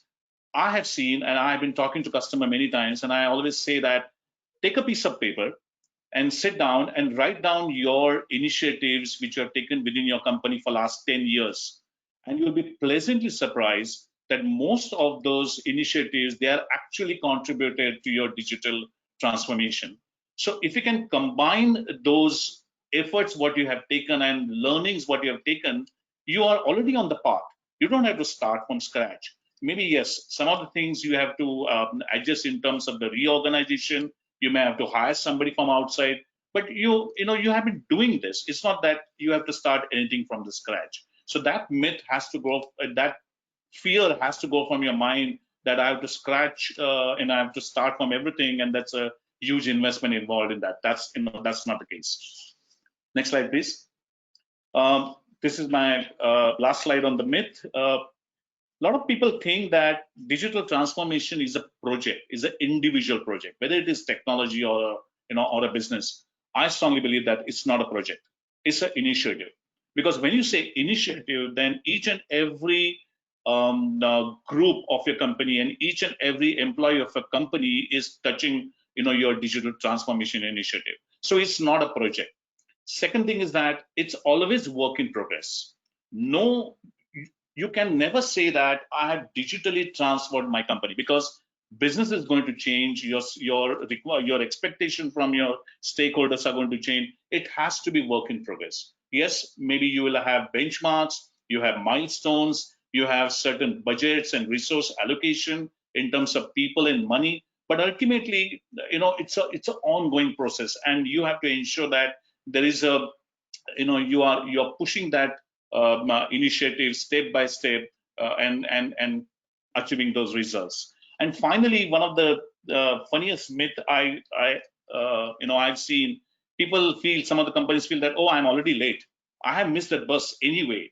So like missing some other technology bus, maybe I may catch up on something else, and instead of going to step 1, I can directly jump to step 3. Well, that's not the case. You have not missed the bus. Digital transformation is not over. It's a never-ending job. It's always better to start now, is to think about it, how we can take it to the next level. Next slide, please. This is my last slide before we end. Now, what are the pillars? I mean, there are some important pillars which you have to think about digital transformation. And I think one of the most important pillar is data. And here I'm not talking about the technology. There is a huge amount of data companies are producing internally and consuming it. And it is very important that how you can extract the intelligence of the data. Data is never going to be stale. You have to see that how a 10-year back data can be used for prediction, predictive analytics. So the same data can be used again and again, and you can extract intelligence out of it. And at the same time, you need to have data first, as a discipline or as a culture. Second is the technology maturity. Do not improve or do not upgrade your system for the sake of it. Upgrade your system which are relevant to you. There are cases where where some of the applications will not be right in the cloud. So you may go for a hybrid environment. Some of the application will be on cloud, some of will be on premises. You need to understand. So go which is going to suit you and your company, not even necessary for your industry, but for your company. So technology maturity has to be understood. Here the integration makes a lot of sense. There will be situation now where some of your applications are running in Microsoft Cloud, some of the applications are running in Google Cloud, some of them are running in Amazon Cloud. From a user perspective, they're not interested to know where it is running. You have to do a seamless integration in such a way they get the data, they get the information, and they can analyze, slice and dice the data whichever way they want to do it. So that has to be the objectivity of the technology maturity as such. There are some disruptive and open systems. I think most of the panelists, Atul spoke about it, and most of the panelists spoke about it. Internet of Things, process automation, big data analytics, and blockchain. Believe me, I don't have to mention this over here. There are tons of information available, but always look for the use cases. Ankita was talking about how government is doing this. There are some interesting use cases how small country like Estonia is using the blockchain technology, to the greatest level. So there are tons of use cases on this. You have to basically see with your business users, which have been working with you for many years, which of those use cases are relevant. Use technology to do experiments, fail fast, recover, and then decide that, okay, which are the one, which I'm going to use. But these 4 things are going to be extremely crucial for you now. Finally, the most important thing is your people. You need to retrain your core staff. There have been discussions whether artificial intelligence will make people to lose their job. I don't believe in that. Okay, we have not reached to that stage. And before we reach to that stage, some more employment will be generated anyway. But it is very important when you are adopting new technology, your business users who have been working with them, working with you for more than 10 years, 15 years, and they are experts in their subject, you need to train them, give them the orientation. You're not asking them to write programs. You're not asking them to develop data science algorithm. But it is very important for a supply chain manager to understand what data science can do for him. It is very important for CFO to understand how the predictive analytics can do wonders for him. So take your time to train your core people and the core department people to see that how it can be done. And last point, most important thing is that understand the right balance. Whether I should do insourcing or outsourcing, that's not a question. The right balance of insourcing and outsourcing is very important. In my opinion, I mean, although I am from the services side and I'm taking this chance to see this, you should not outsource everything in digital transformation. That project will fail. You need to control the project. You need to control the business outcome. You can outsource in terms of the proof of concept, in terms of the technology adoption, but designing, adoption, and training your people, these are the things, you should not outsource it. These are your points. So, well, these are the few points I wanted to discuss in terms of myth and in terms of the pillars of it. I hope, it was useful. Thanks, Bharat. Shivangi, I think you touched upon very important value system, which is needed whenever a digital transition is done in any kind of organization. And the biggest thing which I liked about the presentation was, how the value to a stakeholder should get improved and the cost to them should get reduced. So I think based on those 5 pillars that you talk about, I think it's very, very imperative that the situation should be analyzed within an organization and the digital transformation should be done. I think that's very, very eye openers for everyone to understand here. And we have discussed quite a lot about how the technology moves. We already overshooted the time, but I have a couple of questions, I think, which we will take it very quickly. And we have limited time now, another 10 minutes, and we can close it. Hemanji, first of all, I had a question for you. I have 2 questions. I'll just combine them together. How is the artificial intelligence better enabling for the fraud detection in this segment? And the second one is, how is this technology helping the borrower, especially the MSME, because that's the key area as far as India is concerned, to better access the the formal credit systems? Hemanji. Sure. Yeah, I think both very valid and pertinent questions given the topic itself that we're kind of covering here. So one is the first part is how does AI help in better fraud detection, right? That is the first part. And here, fraud can have sort of multiple views or multiple angles, right? Fraud initiated by the customer or fraud being done on the customer, right? And both of these are sort of valid use cases to address or problems to address, right? And I'll briefly touch upon both of these, right? Fraud being done on the customer is largely, you've heard of the hundreds of these credit card scams where without your knowledge there is transaction that is happening on the card, right? There are also these phishing scams. You apparently get either emails or SMS which looks as though they've originated from within your organization or from the bank itself that you're dealing with, but they're essentially hooks in there to siphon off money, right? So these are kinds of transactions or kinds of frauds that are done on the customer, right? And here, just like you have machine learning capabilities and tools that you can deploy to kind of identify such transactions, right? Very similar to what Google or Gmail will today do to identify a spam, right? How they classify a spam. You can adopt machine learning techniques to kind of identify patterns to this transaction, and you can sort of preempt that transaction by identifying it to be a fraudulent case itself, right? And here you have sort of various different tools and techniques that you can adopt, including sort of supervised machine learning, unsupervised machine learning, looking at data, sort of giving the algorithm enough data so that it's able to understand the hidden patterns or hidden connections that are there in the data, right? For example, what are some of the words that are most commonly used in sort of a phishing email as opposed to a genuine email, right? The claims that there is somebody in a remote country willing to offer you 1 crore as a bonus money if you are willing to participate in a survey, etc. Right. So these are telltale signs that the machine learning algorithms can look at and learn and understand, right? And these are getting sophisticated over a period of time, right? As we progress, even these phishing scams are getting sophisticated. There are newer methods that are being employed, right?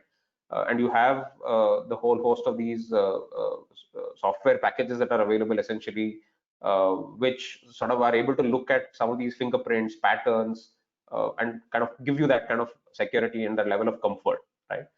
The other part of the fraud itself is fraud done by the customer, and especially in a banking scenario, you have frauds like a KYC fraud itself, right? You spoofing somebody else, you're submitting false identity claims, etc., right?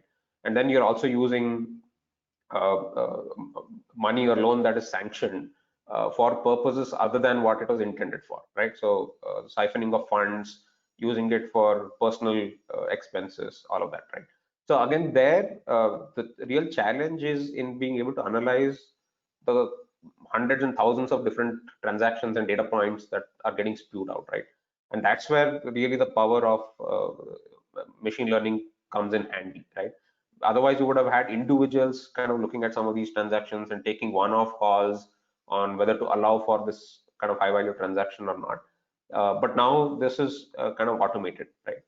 Another small subset is the ability and the improvement that have happened in image recognition and OCR capabilities itself, right? So now we can sort of employ some of these tools and techniques to look at check frauds, for example, signature matches, facial recognition, KYC checks, right? So these are some of the areas within the fraud where AI and ML definitely come in handy. On the second aspect, where how does AI ML generally help MSMEs have better access to credit, right? And I think this is a far more powerful use case of how the ability to look at a lot of data and draw insights based on that data comes in really handy, right? MSMEs for long have kind of faced the brunt of traditional rule-based approach and processes, right? And for long, most MSMEs have sort of cringed essentially because unless you have a collateral, nobody's even willing to give you a loan, right? And if you don't have a property, you don't have access to loan, you can't grow your business, and you're sort of stuck in a dead end there, right? And that is where I think the transformation needs to happen in the way somebody even evaluates the MSME, right? And that is essentially where we're talking of addressing the problem from both the demand side as well as the supply side, right? On the demand side, we're saying that data is the new oil, right? Or data is your new collateral itself. If you're able to give enough data about you, your business, then the lenders can take better decisions and take better calls, because now there are advanced sophisticated models that can look at these data points and evaluate your credit risk in a very different manner compared to the traditional approach, right? On the demand side, which is on the supply side, which is more on the lenders, today lenders shy away from some of these small ticket loans for MSMEs because their operational costs, the operational cost structure doesn't make it feasible for them to lend to these MSMEs, right? So you had the entire shadow bank infrastructure or the NBFC infrastructure, which essentially was meant to address this issue. But even there are operational cost structure issues that come up, right? Which makes it untenable for them using the existing processes to give out loans at anything below 12% or anything below 15%, right? And that's where it really hurts the MSME, right? So the idea is, how do you bridge this trust deficit that exists today between the MSME and the lender, right? And bridging that trust deficit is essentially going to happen when you look at other means of evaluating credit and other means of evaluating risk with the MSME, right? So the entire play that's sort of evolving now, which is to look at alternative data points, look at non-traditional data sources, look at not just quantitative data, but even qualitative data, right? And the ability to kind of fuse your understanding based on all of these different data points and input itself. That is where there's a lot of merit in using some of these ML-driven techniques and approaches, right? I was mentioning briefly about this in the past, but the volume of data that today gets generated because of your GST data, your point of sale transactions, digital payments, all of these are really your asset, right, as a business, and the ability to kind of build this trust score or generate a trust score for the business, right? That is something that as a company we are sort of endeavoring, right? And we're sort of pushing for this trust score driven approach to evaluate MSME and for MSME to get access to credit, right? All of this is enabled because underlying we need the tools and techniques to be able to analyze these data points. Thank you, MNG. I think you answered it very well, very elaborately, and I think that's going to be extremely important, especially for a country which is a very progressive in nature, and where MSME also plays a very important role in the development of the GDP within the country. I think data science, perhaps in terms of the academics, is going to become one of the biggest area which people will need.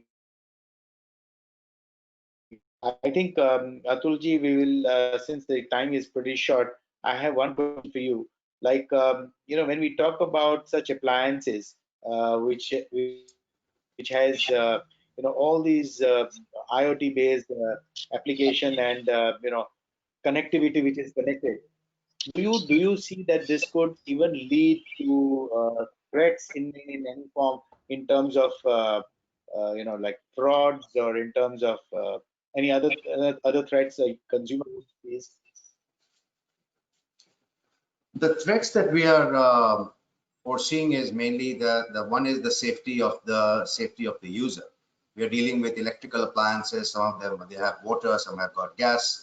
So there is a safety of the user who uses it, and you have children in a house. And so anytime you have all these elements, and if anybody accesses it, it can cause a breakdown, and anything can happen, or short circuit or whatever. So that is one concern of ours. So that's why I also prefaced my talk, and I divided it into different buckets, which is the appliance technology, IoT technology, and AI technology. So that actually they're all very separate technologies.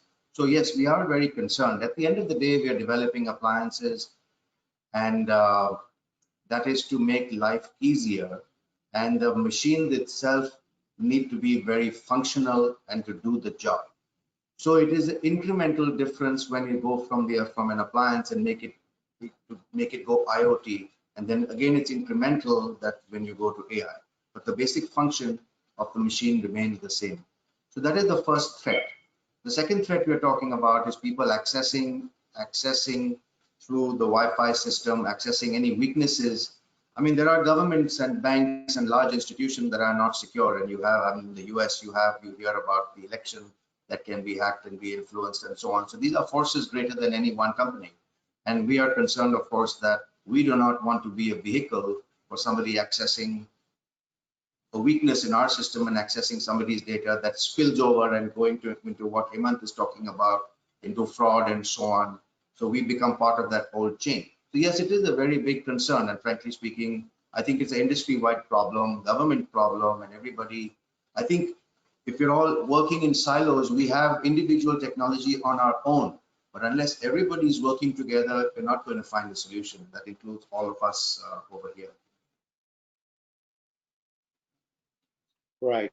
Thank you, Atulji. I think you've answered it very well, and it's quite imperative that that everyone has to be on the same platform, and that's how perhaps the security all across the globe is going. But I think the threats are going to remain just like COVID. We need to cope up with as to what are the best shields that we can provide. Shrikantji, one last question for you. When we talk about digital transformation in any organization, what are the challenges that you majorly feel? When it's very difficult to unlearn something.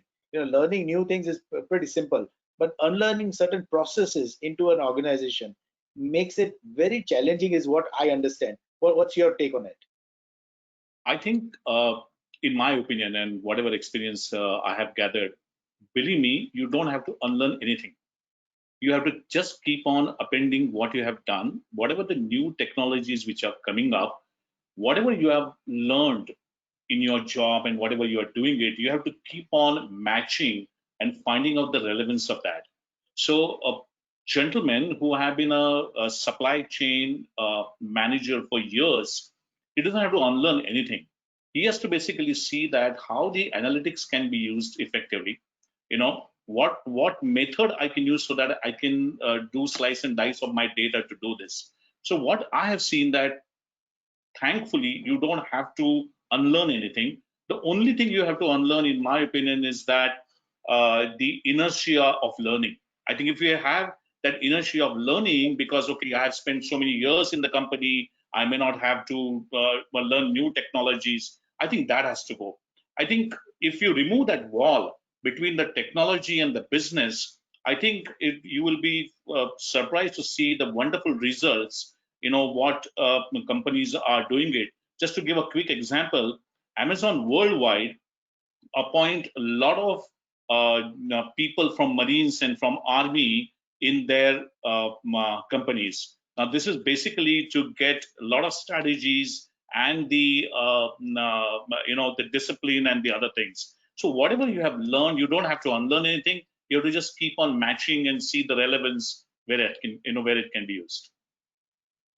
Very rightly said, Shrikantji. I think it's the application, how we apply whatever knowledge that we have in the rightful method. That is perhaps very important.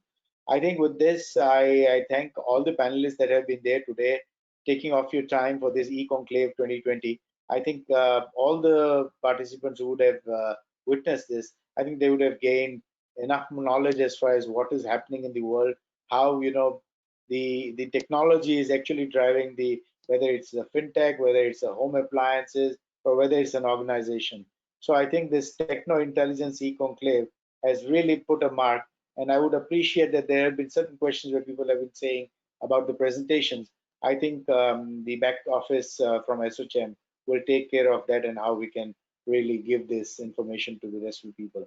With this, I thank all the supporting partners, be it GIL or Gujcoast or VisionNet, Equator, Clover, Silvertouch, and Reliance, who have contributed to this particular conclave. And thank you very much to everyone. Thank you so much. Thank you, everybody. Bye-bye.